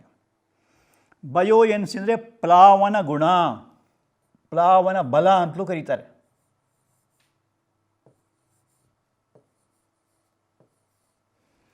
ನಾನು ಈಗ ತಾನೇ ಹೇಳಿ ಪ್ರಯೋಗ ಚಿತ್ರ ಇದು. ಚಿತ್ರ ಚೆನ್ನಾಗಿದೆಯಾ? ನೀವು ಮಾಡ್ತೀರಿ ಪ್ರಯೋಗನ? ಓಕೆನಾ? ಓಕೆ. ಇದೇನಿದು? ಒಂದು ಬೀಕರ್, ಒಂದು ಪಾತ್ರೆ, ಯಾವುದೂ ಆಗ್ಬೋದು, ಗಾಜಿದೇ ಆಗ್ಬೇಕಂತಿಲ್ಲ, ಸ್ಟೀಲು ಆಗ್ಬೋದು, ಯಾವುದೂ ಆಗ್ಬೋದು. ಒಂದು ಪಾತ್ರೆ ತೊಗೊಳ್ಳಿ, ಅಲ್ಲಿ ಸ್ವಲ್ಪ ನೀರು ತೊಗೊಳ್ಳಿ. ಇದೇನಿದು? ನೀರು. ಸೊ ಇಂಗ್ಲೀಷಲ್ಲೇ ಬರೀತೀನಿ, ಯಾಕೆಂದರೆ ಅದೆಲ್ಲ ಇಂಗ್ಲೀಷಲ್ಲಿದೆ. ಸ್ವಲ್ಪ ನೀರು ತೊಗೊಳ್ಳಿ. ಇದೇನಿದು? ಒಂದು ಕಾರ್ಕ್ ಅಥವಾ ಮರದ ತುಂಡು. ಸೊ ವುಡನ್ ಬ್ಲಾಕ್, ಮರದ ತುಂಡು. ಇಲ್ಲಿ ಉಪ್ಪು ತಗೋಬಾರ್ದು, ಸಕ್ಕರೆ ತಗೋಬಾರ್ದು, ಅಂತ ನೀರು ಕರಗೋ ವಸ್ತು ತಗೋಬಾರ್ದು. ತಗೊಂಬಿಟ್ಟು ಏನು ಮಾಡಿದ್ದು, ಅದನ್ನು ತಳ್ಳಬೇಕು ನೀರೊಳಗೆ. ಅದು ಹೋಗಲಿಕ್ಕೆ ಕೇಳಲ್ಲ, ಯಾಕಂದರೆ ಸಾಂದ್ರತೆ ಕಡಿಮೆ ಇರುತ್ತೆ. ನೀರಿನ ಸಾಂದ್ರತೆ ಎಷ್ಟು? 1 ಇರುತ್ತೆ. ಅದು 1ಕ್ಕಿಂತ ಕಡಿಮೆ ಇರುತ್ತೆ, ಅದಕ್ಕೆ ತೇಲ್ತಾ ಇರುತ್ತೆ. ಆದರೆ ನೀವು ಬಲವಂತ ಅದನ್ನು ತಳ್ಳಿದರೆ ನೀರೊಳಗೆ ಹೋಗುತ್ತೆ. ಆಮೇಲೆ ಇನ್ನೂ ತಳ್ಳಿದರೆ ಒಳಗೆ ಹೋಗುತ್ತೆ. ಆದರೆ ನೀರು ಏನು ಮಾಡ್ತದೆ, ನೀವು ಕೈ ಬಿಟ್ಬಿಟ್ರೆ ತಕ್ಷಣ ಏನಾಗುತ್ತೆ, ಮೇಲೆ ಜಿಗಿಯುತ್ತೆ. ಅರ್ಥ ಆಗ್ತಾ ಇದೆಯಾ? ಅರ್ಥ ಆಗ್ತಿದೆಯಲ್ಲ? ಸೊ ಇದು ವೆರಿ ಸಿಂಪಲ್ ಪ್ರಯೋಗ, ಅಂಥ ದೊಡ್ಡ ವಿಶೇಷ ಏನಿಲ್ಲ. ಈ ಗುಣಕ್ಕೆ ಏನಂತಾರೆ, ಪ್ಲಾವನ ಗುಣ ಅಥವಾ ಬಯೋಎನ್ಸಿ ಅಂತ ಕರೀತಾರೆ. ಅದು ನೀರಿಗಿರುವಂಥ ಗುಣ. ಆಮೇಲೆ ನೋಡಿ, ಈಜೋ ಮಕ್ಕಳಿಗೆ ಚೆನ್ನಾಗಿ ಗೊತ್ತಿರುತ್ತೆ. ಏನಂದರೆ, ನೀವು ನೀರೊಳಗಿದ್ದಾಗ ಎಷ್ಟು ಜನ ಬೇಕು ಕಟ್ಕೊಂಡು ಹೋಗ್ಬೋದು ಗೊತ್ತಾ ನಿಮಗೆ? ಬೆನ್ನ ಹಿಂದ್ಗಡೆ ಒಂದು 10 ಜನ ಕಟ್ಕೊಂಡು ಹೋಗ್ಬೋದು. ನೀರಿನ ಮೇಲೆ ಬಂದರೆ ಎತ್ತಲಿಕ್ಕಾಗಲ್ಲ, ತೂಕ ಜಾಸ್ತಿ ಇರುತ್ತೆ, ಒಬ್ಬನ ಎತ್ತೋದೇ ಹೆಚ್ಚು. ಆದರೆ ನೀರೊಳಗೆ ನಿಮಗೇನು ಅನಿಸೋದೇ ಇಲ್ಲ. ಅದನ್ನು ಒಬ್ಬ ವಿಜ್ಞಾನಿ, ಅವನ ಹೆಸರು ಆರ್ಕಿಮಿಡೀಸ್ ಅಂತ ಹೇಳ್ತಾರೆ. ಇವನಿಗೆ ಪ್ರಸಿದ್ಧ ವಿಜ್ಞಾನಿ, ಭೌತಶಾಸ್ತ್ರದಲ್ಲಿ ಇವನು ಸಂಶೋಧನೆ ಇದೆಯಲ್ಲ, ಇವನು ಗ್ರೀಸ್ ದೇಶದವನು, ಪ್ರಸಿದ್ಧವಾದ ಗಣಿತಶಾಸ್ತ್ರಜ್ಞ, ಅಂದರೆ ಮ್ಯಾಥಮೆಟಿಷಿಯನ್ ಮತ್ತು ಸೈಂಟಿಸ್ಟ್ ಎರಡೂ ಆಗಿದ್ದ. ಇನ್ನು ರೇಖಾಗಣಿತ ಅಂದರೆ ಜಾಮಿಟ್ರಿಯಲ್ಲಿ ಕೂಡ ಆರ್ಕಿಮಿಡೀಸ್ ಪ್ರಿನ್ಸಿಪಲ್ ಅಂತ ಇದೆ. ಮತ್ತು ಚಲನಶಾಸ್ತ್ರ ಅಂತಾರೆ, ಚಲನ ಅಥವಾ ಕಲನಶಾಸ್ತ್ರ, ಕ್ಯಾಲ್ಕುಲಸ್ ಅಂತ ಕರೀತಾರೆ. ಚಲನ ಅಲ್ಲ, ಕಲನಶಾಸ್ತ್ರ, ಇಂಗ್ಲೀಷಲ್ಲಿ ಕ್ಯಾಲ್ಕ್ಯುಲಸ್ ಅಂತ ಕರೀತಾರೆ. ಕ್ಯಾಲ್ಕ್ಯುಲಸ್ ಎಂಬಂಥ ಒಂದು ಗಣಿತದ ಭಾಗ ಅದು ಕಂಡುಹಿಡಿದವನೇ. ಅವನು ರೇಖಾಗಣಿತದಲ್ಲಿ ಕೂಡ ತುಂಬ ಸಂಶೋಧನೆ ಮಾಡಿದ್ದಾನೆ. ಅವನು ಮಾಡಿದ ಸಂಶೋಧನೆಯಲ್ಲಿ ಮುಖ್ಯವಾಗಿ ಸನ್ನೆ ಏನಂತಾರೆ, ಲಿವರ್ ಅಂತ ಕರೀತಾರೆ. ರಾಟೆಗೆ ಅಂತಾರೆ ವೀಲ್ಸ್. ಆಮೇಲೆ ಗಾಲಿ ಅಂದರೆ ವೀಲ್. ರಾಟೆಗೆ ಏನಂತಾರೆ, ಅದು ತಿರುಗುವಂಥದ್ದು. ಈ ಮನೆಯಲ್ಲಿ ಏನು ಮಾಡ್ತಾರೆ, ಈ ನೀರು ಎತ್ತಬೇಕು ಉಪಯೋಗಿಸ್ತಾರೆ, ಅದು ರಾಟೆ ಅಂತ ಕರೀತಾರೆ. ಗಾಲಿ ಅಂದರೆ ವೀಲು, ಅಚ್ಚು ಅಂದರೆ ಆ್ಯಕ್ಸಿಲ್ಲು, ವೀಲ್ ಆ್ಯಂಡ್ ಆ್ಯಕ್ಸಿಲ್. ಇದನ್ನೆಲ್ಲ ಸಂಶೋಧನೆ ಮಾಡಿದ್ದಾನೆ. ಆತ ಸಂಶೋಧನೆ ಮಾಡಿದ್ರಿಂದ ಅವನಿಗೆ ಗ್ರೀಸ್ ದೇಶದವನು, ಗ್ರೀಸಿಗೂ ಮತ್ತು ರೋಮನಿಗೂ ಯುದ್ಧ ಆಯಿತು. ಆ ಯುದ್ಧದಲ್ಲಿ ಜಯ ಆಯಿತು. ಯಾಕೆ? ಅವನು ಮಾಡಿದಂಥ ಒಂದು ಸಂಶೋಧನೆ, ಈ ರಾಟೆ, ಗಾಲಿ ಮತ್ತು ಅಚ್ಚು. ಸನ್ನೆ ಅಂದರೆ ಏನಂದರೆ, ನಿಮ್ಗೆ ಗೊತ್ತಿರ್ಬೋದು, ಒಂದು ದೊಡ್ಡ ಕಲ್ಲಿದ್ದರೆ ಆ ಕಲ್ಲು ಎತ್ತಬೇಕೇನು ಮಾಡ್ತಾರೆ ನೋಡಿದ್ದೀರಾ? ಒಂದು ಉದ್ದ ಕೋಲು ತಗೋತಾರೆ. ಆ ಉದ್ದ ಕೋಲು ತೊಗೊಂಡು ಅದು ಕೆಳಗಡೆ ಒಂದು ಸಣ್ಣ ಕಲ್ಲು ಕೊಡ್ತಾರೆ. ಮುಖ್ಯವಾಗಿ ಕಬ್ಬಿಣದ ಹಾರೆ ಕೋಲು ಅಂತಾರೆ, ಕ್ರೌ ಬಾರ್. ಹಾರೆ ಕೋಲು ಕೆಳಗಡೆ ಒಂದು ಸಣ್ಣ ಕಲ್ಲಿಟ್ಟು ಅದನ್ನು ಜಗ್ಗಬೇಕಾಗತ್ತೆ. ಆವಾಗ ಏನಾಗುತ್ತೆ, ದೊಡ್ಡ ಕಲ್ಲು ನಿಧಾನವಾಗಿ ಒಂದು 5-6 ಕಡೆ ಇಟ್ಕೊಂಡು ಹಾಗೆ ಮಾಡಿದಾಗ ಮೆತ್ತಿಗೆ ಅದು ಆಚೆ ಹೋಗುತ್ತೆ ಅಲ್ವಾ? ಅದಕ್ಕೆ ಸನ್ನೆ ಅಂತ ಕರೀತಾರೆ. ಅದರಲ್ಲಿ 3 ಥರ ಸನ್ನೆಗಳಿದೆ, ಅದ್ರ ಬಗ್ಗೆ ಮುಂದೆ ಕಲಿತೀರಾ. ಈಗ ಉದಾಹರಣೆ ಕತ್ರಿ ಎಂಬುದು ಒಂದು ಸನ್ನೆ, ತುಲಾ ಯಂತ್ರ ಒಂದು ಸನ್ನೆ. ಸೊ ಇವೆಲ್ಲ ಬೇರೆ ಬೇರೆ ಸನ್ನೆಗಳಿದ್ದಾವೆ. 1ನೇ ವರ್ಗ ಸನ್ನೆ, 2ನೇ ವರ್ಗ ಸನ್ನೆ, 3ನೇ ವರ್ಗ ಸನ್ನೆ ಅಂತೆಲ್ಲ ಬರ್ತದೆ. First order liver, second order liver, third order liver ಅಂತೆಲ್ಲ ಬರ್ತದೆ. ಅದನ್ನೆಲ್ಲ ಕಂಡುಹಿಡಿದದ್ದು ಯಾರು? ಈ ಆರ್ಕಿಮಿಡೀಸ್. ಈ ಆರ್ಕಿಮಿಡೀಸ್ ಬಗ್ಗೆ ಇನ್ನೊಂದು ವಿಶೇಷವಾದ ಒಂದು ವಿಷಯ ಇದೆ. ಅವನಿಗೆ ಅಲ್ಲಿಯ ರಾಜ, ಗ್ರೀಸ್ ದೇಶದ ರಾಜ ಸಿರಾಕ್ಯೂಸ್ ಅಂತ, ಅವನು ಒಂದು ಚಿನ್ನದ ಕಿರೀಟ ಕೊಡ್ತಾನೆ. ಅವನಿಗೇನಾಗುತ್ತೆ, ಆ ಕಿರೀಟ ಕೊಟ್ಟಾಗ ಆ ಕಿರೀಟದಲ್ಲಿ ಅವನಿಗೆ ಎಷ್ಟು ಶುದ್ಧ ಇದೆ, ಎಷ್ಟು ಅಶುದ್ಧ ಇದೆ ಅಂತ ಗೊತ್ತಾಗೋದಿಲ್ಲ. ಅದು ಕಂಡುಹಿಡಬೇಕಾಗುತ್ತೆ. ಸೊ ಆ ಕಿರೀಟದಲ್ಲಿರುವ ಚಿನ್ನದ ಶುದ್ಧತೆ ತಿಳಿಬೇಕು ಅಂತ ಅವನಿಗೆ ಕೊಟ್ಟಿರ್ತಾನೆ ಆರ್ಕಿಮಿಡೀಸ್. ಮತ್ತು ಎಲ್ಲ ವಿಜ್ಞಾನಿಗೆ ಹೇಳ್ತಾನೆ. ಆದರೆ ಯಾರಿಗೂ ಅದು ಹೊಳೆಯೋದಿಲ್ಲ ಹೆಂಗೆ ಹುಡುಕೋದು ಅಂತ. ಅಂದರೆ ಎಷ್ಟು ಭಾಗ ತಾಮ್ರ ಅಥವಾ ಬೇರೆ ವಸ್ತುಗಳಿದೆ ಅಂತ ನೋಡೋಕ್ಕೆ ಹೇಳ್ತಾರೆ. ಇವನೇನು ಮಾಡ್ತಾನೆ, ಒಂದು ದಿವಸ ಅವನು ಸ್ವಿಮ್ಮಿಂಗ್ ಪೂಲಿಗೆ ಹೋಗಿ ಆ ಕಿರೀಟ ತಗೊಂಡು ಹೋಗ್ತಾನೆ. ಕಿರೀಟನ ತಗೊಂಡು ಆ ನೀರು ಮುಳುಗಿಸ್ತಾನೆ. ಮುಳುಗಿಸಿದ ತಕ್ಷಣ ಏನಾಯಿತು, ಎಷ್ಟು ಆಳಕ್ಕೆ ಅದನ್ನು ಮುಳುಗಿಸ್ತಾನೋ ಅಷ್ಟೇ ನೀರು ಆಚೆ ಬರುತ್ತೆ ಅಂತ ಗೊತ್ತಾಯಿತು. ಅವನ ತಕ್ಷಣ ಒಂಥರ ಖುಷಿಯಾಗ್ಬಿಡ್ತು ಅವನಿಗೆ. ಆ್ಯಕ್ಚುಲಿ ಬಟ್ಟೆನೂ ಹಾಕಿರೋದಿಲ್ಲ, ಹಂಗೆ ಓಡ್ಬಂದ್ಬಿಡ್ತಾನೆ ರೋಡಲ್ಲೆಲ್ಲ. ಅವನು ಜೋರಾಗಿ ಕೂಗ್ಕೊಂಡ್ಬರ್ತಾನೆ. ಏನು ಕೂಗ್ತಾನೆ? ಯುರೇಕಾ ಅಂತ. ಇದು ಭಾಳ ಪ್ರಸಿದ್ಧ ಈ ಹೆಸರು. ಅವನ ಹೆಸರೇ ಆಗಿ ಯುರೇಕಾ ಸೈಂಟಿಸ್ಟ್ ಅಂತ. ಯುರೇಕಾ ಯುರೇಕಾ ಯುರೇಕಾ ಯುರೇಕಾ ಅಂತ ಕೂಗ್ಕೊಂಡು ಆ ಗ್ರೀಸ್ ದೇಶದ ಒಂದು ಪ್ರಸಿದ್ಧ ನಗರದಲ್ಲಿ ಕೂಗ್ಕೊಂಡು ಬೀದಿಲಿ ಕೂಗ್ಕೊಂಡು ಹೋಗ್ತಾನೆ. ಒಂಥರ ಹುಚ್ಚರಂಗೆ. ಈ ವಿಜ್ಞಾನಿಗಳು ಯಾವಾಗಲೂ ಒಂಥರ ಹುಚ್ಚರಂಗೆ ಇರ್ತಾರೆ ಕೆಲವರು. ಏನಂದರೆ ಕಂಡಿಡಿದೆ ಅಂತ. ಯುರೇಕಾ ಅಂದ ಅರ್ಥ ಏನು? ನಂಗೆ ಗೊತ್ತಾಯಿತು, ನಾನು ಕಂಡಿಡಿದೆ, ನಂಗೆ ತಿಳಿಯಿತು ಅಂತ. ಸೊ ಕಂಡಿಡಿದೆ ಅಂತ ಕೂಗ್ಕೊಂಡು ಬೀದಿಲೆಲ್ಲ ಓಡ್ತಾನೆ. ಯಾರಿಗೂ ಅರ್ಥ ಆಗಲ್ಲ, ಏನು ಕಂಡಿಡ್ದ ಅವನು, ಏನು ತಿಳ್ಕೊಂಡ ಅಂತ ಗೊತ್ತಾಗಲ್ಲ. ರಾಜನಿಗೆ ಗೊತ್ತಿರುತ್ತೆ. ಏನಂದರೆ ಆ ಚಿನ್ನ ಇಲ್ಲಿ ಇರ್ತಕ್ಕಂಥ ಬೇರೆ ಲೋಹ ಪತ್ತೆ ಮಾಡಲಿಕ್ಕೆ ಅವನು ಬೇರೆ ಬೇರೆ ಪ್ರಯೋಗಗಳು ಮಾಡ್ಕೊಂಬಂದ. ಈಗ ತಾನು ಹೇಳಿದಾಗೆ ಪ್ಲವನತೆ ಅಂತ ಹೇಳಿದ್ನಲ್ಲ, ಆ ಪ್ಲವನತೆ ಅಂತ ಪ್ರಯೋಗನ ಮಾಡ್ಕೊಂಡು ಬಂದು ಒಂದು ಹೊಸ ವಿಷಯ ಹುಡುಕ್ದ. ಅದಕ್ಕೆ ಏನಂತಾರೆ, ಜಗತ್ ಪ್ರಸಿದ್ಧವಾದ ಆರ್ಕಿಮಿಡೀಸನ್ ತತ್ವ ಅಂತ ಕರೀತಾರೆ. Archimedes principle. ಇದು ನೀವು ಕೂಡ ಅನುಭವಿಸ್ಬೋದು, ಎಸ್ಪೆಷಲಿ ಸ್ವಿಮ್ಮಿಂಗ್ ಬರೋರು, ಇಲ್ಲ ಮನೇಲಿ ಕೂಡ ಕೆಲವು ಚಟುವಟಿಕೆ ಮಾಡಿ ತಿಳ್ಕೊಬೋದು. ನೀವು ಮಾಡುವಂತೆ. ಗೊತ್ತಾಯ್ತಾ? ಅದೇನು, ಒಂದು ವಸ್ತುವನ್ನು, ಇಲ್ಲಿ ವಸ್ತು ಅಂತ ಹೇಳಿದಾಗ ಆ ವಸ್ತು ನೀರಲ್ಲಿ ಕರಗಬಾರ್ದು. ನೀರಿನಲ್ಲಿ ಕರಗದೇ ಇರೋ ವಸ್ತು, a substance which does not dissolve in water, ಭಾಗಶಃ ಅಥವಾ ಪೂರ್ಣವಾಗಿ, body immersed fully or partially, fully ಅಂದರೆ ಪೂರ್ಣವಾಗಿ, ಪಾರ್ಷಿಯಲಿ ಅಂದರೆ ಸ್ವಲ್ಪ, ಮುಳುಗಿಸಿದಾಗ ಅದರಿಂದ ಪಲ್ಲಟಗೊಂಡ ದ್ರವದ ತೂಕದಷ್ಟೇ ಮೇಲ್ಮುಖ ಬಲವನ್ನು ಅದು ಅನುಭವಿಸ್ತದೆ ಅಂತ. ಸೊ ಯಾವುದೇ ಒಂದು ವಸ್ತುವನ್ನು ನೀರು ಮುಳುಗಿಸಿದಾಗ ನೀರು ಆಚೆ ಬರುತ್ತೆ ಅಲ್ವಾ, ನೀರು ಅದು ಏನಾಗ್ತದೆ, ಗಾತ್ರ ಹೆಚ್ಚಾಗುತ್ತೆ. ಎಷ್ಟು ಹೆಚ್ಚಾಗುತ್ತೆ? Upward force is equal to the weight of the fluid. ಅಂದರೆ ಆ ಒಂದು ವಸ್ತು ಏನು ತಗೊತೀವೋ ಆ ವಸ್ತುವಿನ ತೂಕದಷ್ಟೇ ನೀರನ್ನು ಅದು ಆಚೆ ಹಾಕುತ್ತೆ ಅಥವಾ ಮೇಲ್ಮುಖ ಬಲವನ್ನು ಅದು ಅನುಭವಿಸುತ್ತದೆ ಅಂತ ಹೇಳ್ಬಿಟ್ಟು. ಸೊ ಇಲ್ಲಿ ಹೇಳುವಾಗ ಕರಗಿರೋ ವಸ್ತು ತಗೋಬಾರ್ದು, ಆಮೇಲೆ ಮುಳುಗೋ ವಸ್ತು ತಗೋಬೇಕು. ಅಂದರೆ ವಸ್ತುವನ್ನು ಭಾಗಶಃ ಅಂದರೆ ಅರ್ಧ ಮುಳುಗಿದ್ದು ಅಥವಾ ಪೂರ್ಣವಾಗಿ ಮುಳುಗಿಸಿದಾಗ ಏನಾಗುತ್ತೆ, ಅದರ ಗಾತ್ರ ಹೆಚ್ಚಾಗುತ್ತೆ, ಆ ನೀರು ಹೊರ ಚೆಲ್ತದೆ. ಎಷ್ಟು ಚೆಲ್ತದೆ? ಆ ವಸ್ತು ಏನಿದೆಯೋ ಅದರ ತೂಕದಷ್ಟೇ ನೀರನ್ನು ಆಚೆ ಚೆಲ್ತದೆ. ಇದನ್ನು ಆರ್ಕಿಮಿಡೀಸ್ ತತ್ವ ಅಂತ ಕರೀತಾರೆ. ಇದು ಬಹಳ ಒಂದು ಮುಖ್ಯವಾದ ವಿದ್ಯಮಾನ. ಇದು ಮುಖ್ಯವಾಗಿ ತೇಲುವ ವಸ್ತುಗಳ ಬಗ್ಗೆ ಬರ್ತದೆ. ಈ ತೇಲುವ ವಸ್ತುಗಳ ಒಂದು ವಿದ್ಯಮಾನ ಏನಿದೆ, ಇವತ್ತು ನಾವು ಹಡಗು ಅಥವಾ ಸಬ್ಮೆರಿನ್ನು ಇವೆಲ್ಲ ಏನು ನೋಡ್ತೀವಿ, ಇವೆಲ್ಲವೂ ಕೂಡ ಆರ್ಕಿಮಿಡೀಸ್ ಪ್ರಿನ್ಸಿಪಲ್ ಮೇಲೆ ಇದೆ. ಸೊ ಅಲ್ಲಿ ಏನು ಗೊತ್ತಾಯಿತು, ಅವನಿಗೆ ಕಿರೀಟವನ್ನು ಮುಳುಗಿಸಿದಾಗ ಆ ಕಿರೀಟದಲ್ಲಿ ಚಿನ್ನ ಜೊತೆ ಬೇರೆ ವಸ್ತುಗಳಿದೆ ಅಂತ ಗೊತ್ತಾಯಿತು. ಎಷ್ಟಿರ್ಬೋದು ಏನು ಅಂತ ಅವನು ಮುಂದೆ ಹಲವಾರು ಪ್ರಯೋಗ ಮಾಡಿ ಕಂಡುಕೊಂಡು ರಾಜನಿಗೆ ಹೇಳ್ತಾನೆ. ಸೊ ಈ ಆರ್ಕಿಮಿಡೀಸ್ ನೋಡಿ, ಇವನೇ ಆರ್ಕಿಮಿಡೀಸ್. ಇವನು ಆ ಒಂದು ಯುದ್ಧದಲ್ಲಿ ಗೆಲ್ಲಿಗೂ ಕೂಡ ಕಾರಣ ಇವನೇ.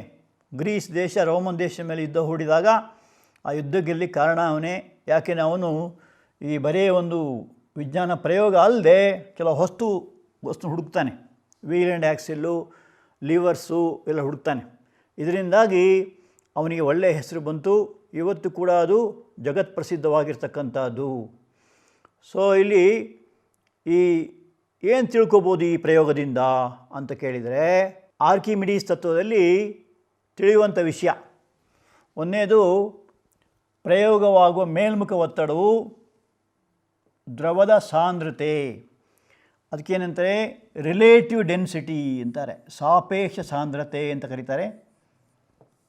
ರಿಲೇಟಿವ್ ಡೆನ್ಸಿಟಿ ತಿಳ್ಕೊಬೋದು.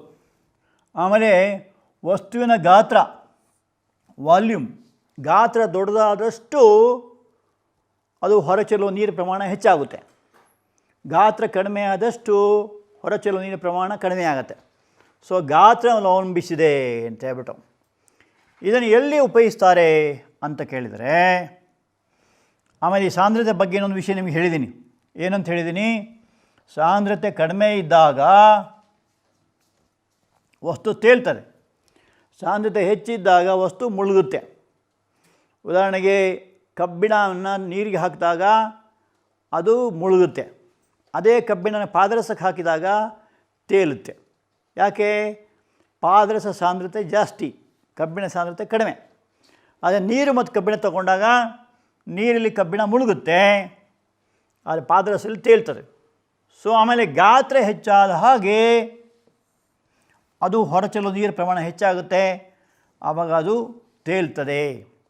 ನಿಮಗೆಲ್ಲ ಒಂದು ವಿಷಯ ನಾನು ಹೇಳಲಿಕ್ಕೆ ಇಷ್ಟಪಡ್ತೀನಿ ಈ ಸಂದರ್ಭದಲ್ಲಿ. ಏನಂದರೆ ನೋಡಿ, 1 ಟನ್ ತೂಕದ ಕಬ್ಬಿಣ ನೀರಲ್ಲಿ ಹಾಕಿದಾಗ ಮುಳುಗುತ್ತೆ. ಅದೇ 1 ಟನ್ ತೂಕದ ಕಬ್ಬಿಣವನ್ನು ಒಂದು ಹಲಗೆ ಥರ ಮಾಡಿ ಅಥವಾ ದೋಣಿ ರೂಪದಲ್ಲಿ ತಂದಾಗ ತೇಲ್ತದೆ. ಎಷ್ಟು ವಿಶೇಷ ಅಲ್ವಾ? ಅದೇ 1 ಟನ್ ತೂಕ, ಅದೇ ಕಬ್ಬಿಣ ಈ ಗುಂಡಿನ ಥರ ಮಾಡಿದರೆ ಮುಳುಗೋಗುತ್ತೆ, ಬೋಟ್ ಥರ ಮಾಡಿದರೆ ತೇಲ್ತದೆ. ಕಾರಣ ಏನು? ಅದರ ಗಾತ್ರ ಹೆಚ್ಚಾಗುತ್ತೆ, ವಾಲ್ಯೂಮ್ ಹೆಚ್ಚಾಗುತ್ತೆ. ನೋಡಿ, ಈಜುವರಿಗೆ ಚೆನ್ನಾಗಿ ಗೊತ್ತಿರುತ್ತೆ. ಏನು ಗೊತ್ತಿರುತ್ತೆ ಅಂದರೆ, ಈಜುವಾಗ ನೀವು ಓಡ್ ಬಂದು ಅಲ್ಲಿ ಬೇರೆ ಬೇರೆ ಇದಿರುತ್ತಲ್ಲ ಸ್ಟ್ಯಾಂಡ್ಸ್, ಆ ಸ್ಟ್ಯಾಂಡ್ ಜಿಗಿತೀರ. ಕೆಲವರು ಹಳ್ಳಿಲಿ ಏನು ಅಂದರೆ ದಿಂಡಿಗೆ ಬರ್ತಾರೆ, ಬಾವಿಯ ಇದಕ್ಕೆ ಬರ್ತಾರೆ, ಅಲ್ಲಿ ಜಿಗಿತಾರೆ ನೀರಿಗೆ. ಜಿಗಿದಾಗ ಹೇಗೆ ಜಿಗ್ತಾರೆ, ಈಗ XM ಹೀಗೆ ಓಡಿ ಬರ್ತಾನೆ, ಓಡಿ ಬಂದು ಹಿಂಗೆ ಜಿಗಿತಾನೆ ನೀರೊಳಗೆ. ಒಳಗೆ ಹೊರಟೋಗ್ತಾನೆ. ಒಳಗೆ ಹೊರಟೋಗಿ ಆ ನೀರು ಏನು ಮಾಡ್ತದೆ, ನೀನು ಬೇಡ, ನೀನು ಇರಬೇಡ ಒಳಗಡೆ, ಹೋಗಿ ಮೇಲೆ ಅಂಥೇಳಿ ಎತ್ತುತ್ತೆ ಮೇಲೆ. ಅದೇ ಪ್ರವಣ ಗುಣ ಅಂತಾರೆ, ಬಯೋಯೆನ್ಸಿ. ಅವಾಗ ಮೇಲೆ ಬರ್ತಾನೆ.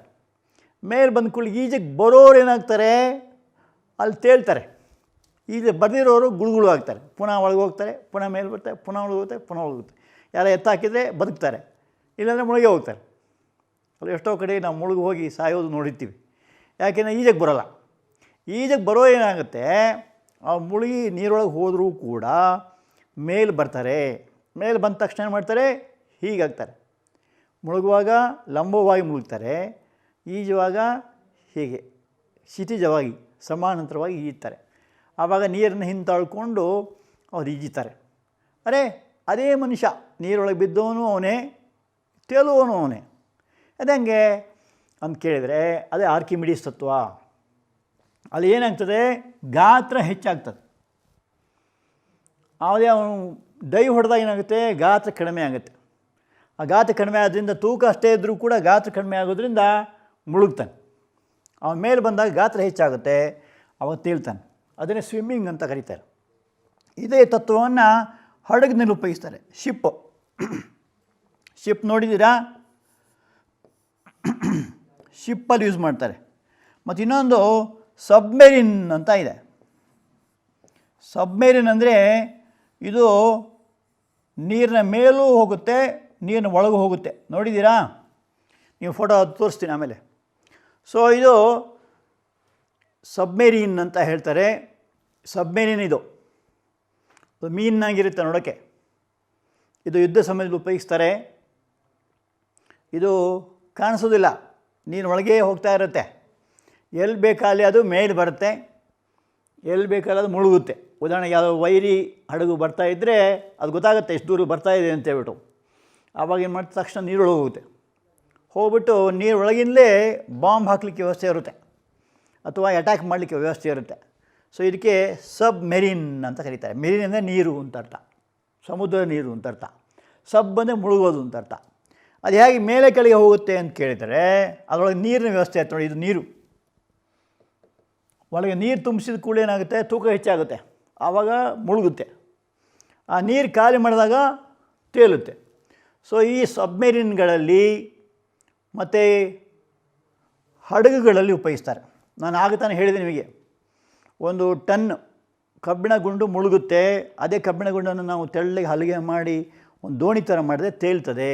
ಕಾರಣ ಏನು ಅಂದರೆ ಗಾತ್ರ ಹೆಚ್ಚಾಗುತ್ತೆ ಅಂತ. ಸೊ ಹಡಗುಗಳಲ್ಲಿ, ಸಬ್ಮೆರಿನ್ಗಳಲ್ಲಿ ಈ ಒಂದು ಆರ್ಕಿಮಿಡೀಸ್ ತತ್ವ ಉಪಯೋಗಿಸಲ್ಪಡ್ತದೆ. ಸೊ ಇದೇನದು, ಸೊ ಅನ್ವಯಗಳು ಅಂದರೆ ಅಪ್ಲಿಕೇಶನ್ಸ್ ಎಲ್ಲೆಲ್ಲಿ ಉಪಯೋಗಿಸ್ತಾರೆ ಅಂತ. ಆರ್ಕಿಮಿಡೀಸ್ ಪ್ರಿನ್ಸಿಪಲ್ಲು ಎಲ್ಲೆಲ್ಲಿ ಯೂಸ್ ಆಗುತ್ತೆ ಅಂತ. Construction of ships and submarines. Secondly, to determine the densities of liquids. Densities ಹುಡ್ಕೋಕ್ಕೆ ಆಗ ಹೇಳಿದೆ, ಸ್ಪೆಸಿಫಿಕ್ ಗ್ರಾವಿಟಿ ಅಂತ ಹೇಳಿದೆ. ಅದನ್ನು ಸಾಪೇಕ್ಷ ಸಾಂದ್ರತೆ ಅಂತ ಕರೀತಾರೆ. ಅದರಲ್ಲಿ ದ್ರವಮಾಪಕ ಅಂತ ಬರುತ್ತೆ. ಇಂಗ್ಲೀಷಲ್ಲಿ ಹೈಡ್ರೋಮೀಟರ್ ಅಂತ ಹೇಳ್ತಾರೆ. ಹೈಡ್ರೋಮೀಟರ್. ಈ ದ್ರವಮಾಪಕ ಹೇಗೆ ಅಂದರೆ, ಕೆಳಗಡೆ ಇಲ್ಲಿ ಸ್ವಲ್ಪ ಸೀಸದ ಗುಂಡು ಹಾಕಿರ್ತಾರೆ. ಅದು ಒಂದು ಕೊಳವೆ, ಗಾಜಿನ ಕೊಳವೆ, ಕೆಳಗಡೆ ಸೀಸದ ಗುಂಡು ಹಾಕಿರ್ತಾರೆ. ಮಧ್ಯೆ ಅಳತೆ ಪಟ್ಟಿ ಇರ್ತದೆ. ಅದನ್ನು ನೀರು ಮುಳುಗಿಸಿದಾಗ ಆ ನೀರಲ್ಲಿ 1 ತೋರಿಸುತ್ತೆ, ಅದು ಸಾಂದ್ರತೆ 1 ಅಂತ ತೋರಿಸುತ್ತೆ. ಬೇರೆ ಬೇರೆ ದ್ರವಕ್ಕೆ ಬೇರೆ ಬೇರೆ ಥರ ಇರುತ್ತೆ. ಸೊ ನೀರು ಬೇರೆ ಬೇರೆ ದ್ರವಕ್ಕೆ ಮುಳುಗಿಸಿದಾಗ ಬೇರೆ ಬೇರೆ ದ್ರವದ ಸಾಂದ್ರತೆ ತೋರಿಸ್ತಾರೆ. ಉದಾಹರಣೆಗೆ ಸೀಮೆಎಣ್ಣೆ ತೊಗೊಂಡ್ರೆ 0.8, ಪಾದರಸ ತೊಗೊಂಡ್ರೆ 13.6. ಸೊ ಒಂದೊಂದಕ್ಕೆ ಒಂಥರ. ಹಾಲು ತೊಗೊಂಡ್ರೆ ಸ್ವಲ್ಪ ಜಾಸ್ತಿ, ಏಕೆಂದರೆ ಒಂದು 1 ಪಾಯಿಂಟ್ ಸಮಥಿಂಗ್ ಇರುತ್ತೆ. ಸೊ ಈ ಥರ ನಿಮಗೆ ನೋಡೋಕ್ಕೆ ದ್ರವಮಾಪಕ ಅಂತಾರೆ, ಹೈಡ್ರೋಮೀಟರ್ ಅಂತಾರೆ, ಅದನ್ನು ಉಪಯೋಗಿಸ್ತಾರೆ ಅಂತ ಹೇಳ್ಬಿಟ್ಟು. ಇನ್ನೊಂದು ಹಾಲಿನ ಶುದ್ಧತೆ ತಿಳಿಲಿಕ್ಕೆ, ಅದಕ್ಕೆ ಕ್ಷೀರಮಾಪಕ ಅಂತಾರೆ. ಇಂಗ್ಲೀಷಲ್ಲಿ ಲ್ಯಾಕ್ಟೋಮೀಟರ್ ಅಂತಾರೆ. ಲ್ಯಾಕ್ಟೋಮೀಟರ್, ಲ್ಯಾಕ್ಟೋಜನ್ ಅಂತ ಕೇಳಿರ್ತೀರ. ಲ್ಯಾಕ್ಟ್ ಅಂದರೆ ಹಾಲು ಅಂತ ಅರ್ಥ, ಕ್ಷೀರ ಅಂತ ಅರ್ಥ. ಸೊ ಹಾಲಿನ ಒಂದು ಸಾಂದ್ರತೆ ನೋಡೋಕ್ಕೆ ಶುದ್ಧತೆ. ಶುದ್ಧ ಹಾಲು ಅಂದರೆ ಸುಮಾರು 30 ಇರುತ್ತೆ. ನಿಮ್ಮ ಭಾಷೆಯಲ್ಲಿ ಡಿಗ್ರಿ ಅಂತ, ಹಾಲಿನ ಡಿಗ್ರಿ ಅಂತ ಅಲ್ವಾ. ನೀವು ಡೈರಿಲಿ ಹೋದಾಗ ನಿಮ್ಮ ಹಾಲಿನ ಸ್ಯಾಂಪಲ್ ತೊಗೋತಾರೆ. ತೊಗೊಂಬಿಟ್ಟು ಅದಕ್ಕೆ ಸ್ವಲ್ಪ ರಾಸಾಯನಿಕ ವಸ್ತು ಹಾಕಿ ಅದನ್ನು ರೌಂಡಾಗಿ ತಿರುಗಿಸಿ ನೋಡ್ಬೋದು. ಈಗೆಲ್ಲ ಮೆಷಿನ್ಸ್ ಬಂದಿದೆ. ಸ್ವಿಚ್ ಇದ್ದ ತಕ್ಷಣ ಅದೇನು ಮಾಡ್ತಾರೆ, ರೌಂಡಾಗಿ ತಿರ್ಸ್ಬಿಟ್ಟು ಫ್ಯಾಟ್ ಎಷ್ಟಿದೆ ಅಂತ ಹೇಳ್ತಾರೆ. ಅದಕ್ಕೆ ಮೊದಲು ಏನು ಮಾಡ್ತಾರೆ, ಅದನ್ನು ಕ್ಷೀರಮಾಪಕ ಅಂತ ಇರ್ತಾರೆ, ನೋಡಿದ್ದೀರಾ? ಅದು ಕೆಳಗಡೆ ಸ್ವಲ್ಪ ಸೀಸದ ಗುಂಡು ಇರ್ತವೆ ಒಳಗಡೆ. ಅದನ್ನು ಇಟ್ಟುವಾಗ ಏನಾಯ್ತು, ಹಾಲು ಹಾಕಿದಾಗ ಅದು ಮುಳುಗುತ್ತೆ, ಅದು ತೇಲ್ತದೆ ಹಾಲಿನಲ್ಲಿ. ಯಾಕೆ ತೇಲ್ತದೆ ಅಂದರೆ ಅದು ಎಷ್ಟು ಶುದ್ಧ ಇದೆ ಇಲ್ಲ ಅಂತ ತೋರಿಸುತ್ತೆ. ಸಂಪೂರ್ಣ ನೀರಾದರೆ 0 ತೋರಿಸುತ್ತೆ, ಸ್ವಲ್ಪ ನೀರಾದರೆ 10, 20, 30 ಇದ್ದರೆ ಶುದ್ಧ ಹಾಲು ಅಂತ ಅರ್ಥ. ಇನ್ನು ಎಮ್ಮೆ ಹಾಲಾದರೆ ಇನ್ನೂ ಜಾಸ್ತಿ ಇರುತ್ತೆ, 32, 33, 35 ಇರ್ತದೆ. ಸೊ ಆ ಫ್ಯಾಟ್ ಕಂಟೆಂಟ್ ನೋಡಿಕೊಂಡು ಹಾಲಿಗೆ ರೇಟನ್ನು ಫಿಕ್ಸ್ ಮಾಡ್ತಾರೆ. ಸೊ ಈ ಥರ ಒಂದು ಹಾಲಿನ ಶುದ್ಧತೆಯನ್ನು ನೋಡಲಿಕ್ಕೆ ಉಪಯೋಗಿಸೋದಕ್ಕೆ ಏನಂತಾರೆ, ಕ್ಷೀರಮಾಪಕ ಅಂತಾರೆ ಅಥವಾ ದ್ರವಮಾಪಕ ಅಂತಾರೆ. ಇದರಲ್ಲೂ ಕೂಡ ಉಪಯೋಗಿಸ್ತಾರೆ. ಸೊ ಇನ್ನೊಮ್ಮೆ ನೋಡ್ಕೊಳ್ಳಿ, ಶಿಪ್ಸು, ಸಬ್ಮೆರಿನ್ಸ್ ತಯಾರಿದ್ರಲ್ಲಿ. ಆಮೇಲೆ ದ್ರವಗಳ ಸಾಂದ್ರತೆ ಹುಡುಕ್ಲಿಕ್ಕೋಸ್ಕರ ಹೆಂಗೆ ಹುಡುಕ್ತಾರೆ ಅಂದರೆ, ನೀರಿನ ಸಾಂದ್ರತೆ ಇದೆಯಲ್ಲ, ನೀರಿನ ಸಾಂದ್ರತೆ 1, density of water simple formula ಏನು, 1. ಸೊ ನೀರಿನ ಸಾಂದ್ರತೆ 1 ಅಂತ ತಿಳ್ಕೊಂಡು ಬೇರೆ ಬೇರೆ ಸಾಂದ್ರತೆಯನ್ನು ಹುಡುಕ್ತಾರೆ. ಸೊ ಡೆನ್ಸಿಟಿ ಆಫ್ ವಾಟರ್, ಆ ನೀರಿನ 1 ಅಂತ ಇಟ್ಕೊಂಡು ಬೇರೆ ಬೇರೆ ವಸ್ತುಗಳ ಸಾಂದ್ರತೆ ಹುಡುಕಿ ಉಪಯೋಗಿಸ್ತಾರೆ. ಆಮೇಲೆ ಈಗ ತಾನು ಹೇಳಿದಾಗೆ ಹಾಲಿನ ಅಶುದ್ಧತೆಯನ್ನು ತಿಳಿಯಲಿಕ್ಕೆ ಕೂಡ ಇದನ್ನು ಉಪಯೋಗಿಸ್ತಾರೆ. ಸೊ ಹಾಲು ಶುದ್ಧತೆ ಕೂಡ ತಿಳ್ಕೊಬೋದು ಅಂತ ಹೇಳ್ಬಿಟ್ಟು. ಸೊ ಇದಿಷ್ಟು ಆರ್ಕಿಮಿಡೀಸ್ ತತ್ವದ ಅನ್ವಯಗಳು. ಸೊ ಆರ್ಕಿಮಿಡೀಸ್ ಅಂತ ಗೊತ್ತಾಯ್ತಲ್ಲ, ಯುರೇಕಾ ಮಾಡಿರ್ತಕ್ಕಂಥ ಒಂದು ಪ್ರಯೋಗ ಮಾಡಿರ್ತಕ್ಕಂಥ ವಿಜ್ಞಾನಿ ಆರ್ಕಿಮಿಡೀಸ್. ಆಮೇಲೆ ಈ ಒಂದು ಪ್ರಯೋಗ ಆಗ ನಿಮಗೆ ಹೇಳಿದ್ದೀನಿ, ನಮ್ಮ ಚಿತ್ರ ನೋಡುವಂತೆ ಒಂದು ಇದು ಆರ್ಕಿಮಿಡೀಸ್ ತತ್ವಕ್ಕೆ ಸಂಬಂಧಪಟ್ಟಿರ್ತಕ್ಕಂಥ ಪ್ರಯೋಗ. ಇದನ್ನು ಸ್ಪ್ರಿಂಗ್ ಬ್ಯಾಲೆನ್ಸ್ ಅಂತ ಕರೀತಾರೆ. ಆಗ ಹೇಳಿದ್ದು ನಾನು ನಿಮಗೆ ಮುಂದೆ ತೋರಿಸ್ತೀನಿ ಅಂತ. ಸ್ಪ್ರಿಂಗ್ ಬ್ಯಾಲೆನ್ಸ್ ಅಂತ, ಇಲ್ಲೊಂದು ಕೊಕ್ಕೆ ಇರುತ್ತೆ, ಇದರಲ್ಲಿ ಅಳತೆ ಪಟ್ಟಿ ಇರ್ತದೆ, ಇದೊಂದು ಕಲ್ಲನ್ನು ಅದಕ್ಕೆ ಕಟ್ಟಿದೆ. ಆ ಕಲ್ಲನ್ನು ಕಟ್ಟಿದಾಗ ಅದೇನು ಮಾಡ್ತದೆ, ಈ ಸ್ಪ್ರಿಂಗ್ ಬ್ಯಾಲೆನ್ಸು ಕಲ್ಲನ್ನು ಕಟ್ಟಿ ಇದೊಂದು ಕೊಂಬು ಜಾಡಿ ಅಂತ ಕರೀತಾರೆ, ಓವರ್ ಫ್ಲೋಯಿಂಗ್ ಜಾರ್ ಅಂತ ಕರೀತಾರೆ. ಸೊ ಒಂದು ಕೊಂಬು ಜಾಡಿ ತೊಗೋಬೇಕು, ಅಲ್ಲಿ ಸ್ವಲ್ಪ ನೀರು ತೊಗೋಬೇಕು. ಆಮೇಲೆ ಒಂದು ಸ್ಪ್ರಿಂಗ್ ತ್ರಾಸಲ್ಲಿ ಒಂದು ಕಲ್ಲನ್ನು ಕಟ್ಟಿ, ಕಲ್ಲು ಅಥವಾ ತೂಕದ ಬಟ್ಟೆ ಯಾವುದೂ ಆಗ್ಬೋದು, ಕಟ್ಟಿ ಅದರೊಳಗೆ ಮುಳುಗಿಸ್ಬೇಕು. ಮುಳುಗಿಸ್ದಾಗ ಏನಾಗುತ್ತೆ, ಆ ಕಲ್ಲಿನ ತೂಕ ಎಷ್ಟಿದೆಯೋ ಅಷ್ಟೇ ತೂಕ ನೀರನ್ನು ಹೊರಗೆ ಕಳಿಸುತ್ತೆ. ಅದೇ ಆರ್ಕಿಮಿಡೀಸ್ ತತ್ವ. ಸೊ ಅದು ಮುಳುಗುವಾಗಿ ಮಾಡಬೇಕು, ಮೇಲಿಟ್ರಾಗಲ್ಲ, ನೀರೊಳಗೆ ಮುಳುಗುವಾಗ ಮಾಡಬೇಕು. ಮುಳುಗಿದ ತಕ್ಷಣ ಏನಾಗುತ್ತೆ, ಈ ನೀರು ಹೊರಗೆ ಹೊಚ್ಚರುತ್ತೆ. ಆ ನೀರಿನ ಗಾತ್ರ ಏನಿದೆ ಇದ್ರ ತೂಕಕ್ಕೆ ಸಮನಾಗಿರುತ್ತೆ. ಯಾಕೆ ನೀರಿನ ವಿಷಯದಲ್ಲಿ ತೂಕ ಗಾತ್ರ ಒಂದೇ ಇರುತ್ತೆ, ಡೆನ್ಸಿಟಿ 1 ಆದ್ದರಿಂದ. ಸೊ ಆದ್ದರಿಂದ ಇಲ್ಲಿ ಏನು ಪ್ರಯೋಗ, ಒಂದು ಕಲ್ಲನ್ನು ಸ್ಪ್ರಿಂಗ್ ತ್ರಾಸಿನಿಂದ ತೂಗು ಹಾಕಬೇಕು. ಅದು ತೂಕದ ಅಳತೆಯನ್ನು ಗುರುತಿಸ್ಕೊಳ್ಳಬೇಕು. ಅದು ತೂಕ ಅಳತೆ ಇಲ್ಲಿ ನೋಡ್ಬೋದು, ಇಲ್ಲಿ ಅಳತೆ ಇರುತ್ತೆ. ದೊಡ್ಡ ಕಲ್ಲಲ್ಲ, ಈ ಸ್ಪ್ರಿಂಗ್ ತ್ರಾಸು ಎಷ್ಟು ಇದೆ, 200 ಗ್ರಾಮ್ ಇರುತ್ತೆ ಸಾಮಾನ್ಯವಾಗಿ, ಅಥವಾ ಕೆಲವು 500 ಇರ್ತದೆ, ನೋಡ್ಕೋಬೇಕು. ಅಳತೆಯು ಕಲ್ಲಿನ ಗಾಳಿಯಲ್ಲಿ ತೂಕ ತೋರಿಸುತ್ತೆ. ಸೊ ಇದನ್ನು ಗಾಳಿ ತೂಕ ಅಂತ ಕರೀತಾರೆ. ಸೊ ಗಾಳಿಯಲ್ಲಿ ತೂಕ. So you have to take a spring balance and you have to tie a stone or a weight with the help of a string, and then that is called as the weight of the stone in air. It shows the weight of stone in air, and this is what is called as overflowing jar. ಅದಕ್ಕೆ ಕೊಂಬು ಜಾಡಿ ಅಂತ ಕರೀತಾರೆ ಅಥವಾ ಓವರ್ಫ್ಲೋಯಿಂಗ್ jar ಅಂತ ಕರೀತಾರೆ. Then you have to immerse it in water. So when it is immersed in water, it displaces equal volume of water. ಅಂದರೆ ಈ ಕಲ್ಲಿನ ತೂಕ ಎಷ್ಟಿದೆಯೋ, ಕಲ್ಲಿನ ತೂಕ ಕಡಿಮೆ ಆಗೋದು ಕಾಣಿಸುತ್ತೆ. ನೀವು ಅದರೊಳಗೆ ಇಳಿಸಿದಾಗ ವಿಶೇಷ ಏನಂದರೆ ಈ ತೂಕ ಇದೆಲ್ಲ ಕಮ್ಮಿ ಆದಾಗ ಕಾಣಿಸುತ್ತೆ. ಅದು ಎಲ್ಲಿ ಗೊತ್ತಾಗುತ್ತೆ ನಮಗೆ, you can see in the spring balance. So ಅದೊಂದು ಭಾಳ ವಿಶೇಷ. ನೀರೊಳಗೆ ಮುಳಿದಾಗ, ಅದನ್ನೇ ಆಗ ಹೇಳಿದ್ದು ನಿಮಗೆ, ನೀರೊಳಗೆ ನೀವು ಇದ್ದಾಗ ಈಜುವಾಗ ಹಿಂದ್ಗಡೆ ಎಷ್ಟು ದಿನ ಕಟ್ಕೊಂಡ್ರು ನಿಮ್ಗೆ ಗೊತ್ತಾಗಲ್ಲ ಅಂದೆ. ಯಾಕೆ ನೀರಿನ ಮೇಲ್ಮುಖ ಒತ್ತಡ, ಅದನ್ನು ಆರ್ಕಿಮಿಡೀಸ್ ಹುಡುಕಿರ್ತಕ್ಕಂಥದ್ದು. ಸೊ ಅದು ಮೇಲ್ಮುಖ ಒತ್ತಡದಿಂದ ಏನಾಗುತ್ತೆ, ತೂಕ ಕಡಿಮೆ ಆಗುತ್ತೆ, ಆವಾಗ ನೀರು ಹೊರ ಚೆಲ್ಲುತ್ತದೆ.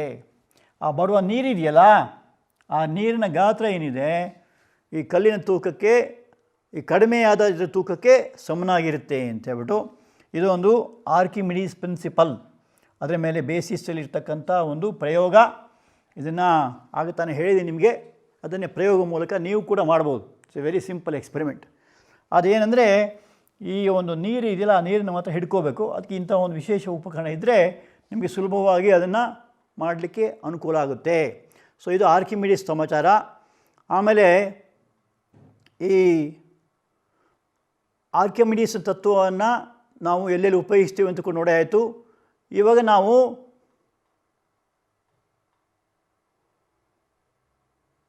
ಮನೆ ಕೆಲಸ ನೋಡೋಣ, ಹೋಮ್ವರ್ಕ್. ಇನ್ನೇನಾದ್ರು ಡೌಟ್ ಇದ್ದರೆ ಬರೆದಿಟ್ಕೊಳ್ಳಿ, ಆ ಡೌಟನ್ನು ಮತ್ತೆ ತಿಳಿಸುವಂತೆ. ಒಂದು ವಸ್ತುವಿನ ತೂಕವು ಅವಲಂಬಿಸಿರುವ 2 ಅಂಶಗಳು ಯಾವುವು? Name the 2 factors on which the weight of a body depends. Second question, ಮರದಿಂದ ಕೆಳಗೆ ಬೀಳುವಾಗ ಸೇಬು ಹಣ್ಣು ತೂಕ ಏನಾಗುತ್ತೆ? What happens to the weight of apple when it falls down from a tree? Third question, ನೀರಿನ ಮುಳುಗಿದ ಕಾರ್ಕ್ನ ತುಂಡು ಬಿಟ್ಟ ತಕ್ಷಣ ಜಿಗಿಯುತ್ತದೆ ಯಾಕೆ? So when a cork is put into water it jumps up, why ಅಂತ. ನಾಲ್ಕನೇದು, ನಿರ್ವಾತ ಪ್ರದೇಶವನ್ನು ಕಾಯದ ಮೇಲೆ ಪ್ರವಣ ಬಲವು ಹೇಗೆ ಕೆಲಸ ಮಾಡ್ತದೆ?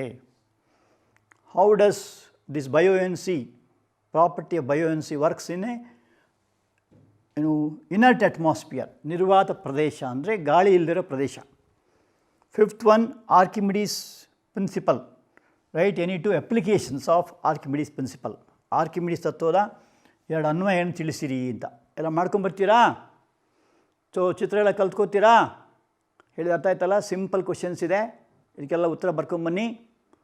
ಸೊ ಇನ್ನೊಮ್ಮೆ ಓದ್ಬೇಕು ನೀವು, ಮತ್ತು ನಿಯಮ ಎಲ್ಲ ಬರೆದು ಕಲಿಬೇಕು, ಕಲ್ತ್ಕೊಂಡು ಬರಬೇಕು. ಮತ್ತು ನೀವು ಚಟುವಟಿಕೆ ಏನು ಹೇಳಿದೆ ಅದನ್ನೆಲ್ಲ ನೀವು ಅಭ್ಯಾಸ ಮಾಡಬೇಕು. ನೀರಲ್ಲಿ ಮುಳುಗಿದಾಗ ಏನಾಗುವಂಥದ್ದು, ತೇಲುವಾಗ ಏನುವಂಥದ್ದು, ಬೇರೆ ಬೇರೆ ವಸ್ತುಗಳನ್ನು ನೀರಿಗೆ ಹಾಕಿದಾಗ ಏನಾಗುವಂಥದ್ದು, ಇದೆಲ್ಲ ಏನೀಗ ನೀವು ಕೇಳಿದ್ದೀರಿ ಅದನ್ನು ಮನನ ಮಾಡಬೇಕು. ಶ್ರವಣ ಮನನ ನಿಧಿಧ್ಯಾಸನ ಅಂತ ಹೇಳ್ತಾರೆ ಸ್ವಾಮಿ. ಯಾವುದೇ ಒಂದು ವಿಷಯ ಕೇಳಿದಾಗ ಅದನ್ನು ಮನನ ಮಾಡಬೇಕು, ಚಿಂತನೆ ಮಾಡಬೇಕು ಮತ್ತು ಆಚರಣೆ ತರಬೇಕು. ಸೊ ಆರ್ಕಿಮಿಡೀಸ್ ಅವತ್ತು ಏನು ಹುಡುಕಿದ ಅದೇ ಥರ ನೀವು ಕೂಡ ಏನಾದರೂ ಒಂದು ಸಂಶೋಧನೆ ಮಾಡಿ ಜಗತ್ತಿಗೆ ಒಳ್ಳೆಯ ಹೆಸರು ತರಬೇಕು. ಹೇಗೆ ಪ್ರಯತ್ನ ಮಾಡ್ತೀರಾ? ಓಕೆನಾ? ಥ್ಯಾಂಕ್ ಯು, ಧನ್ಯವಾದಗಳು.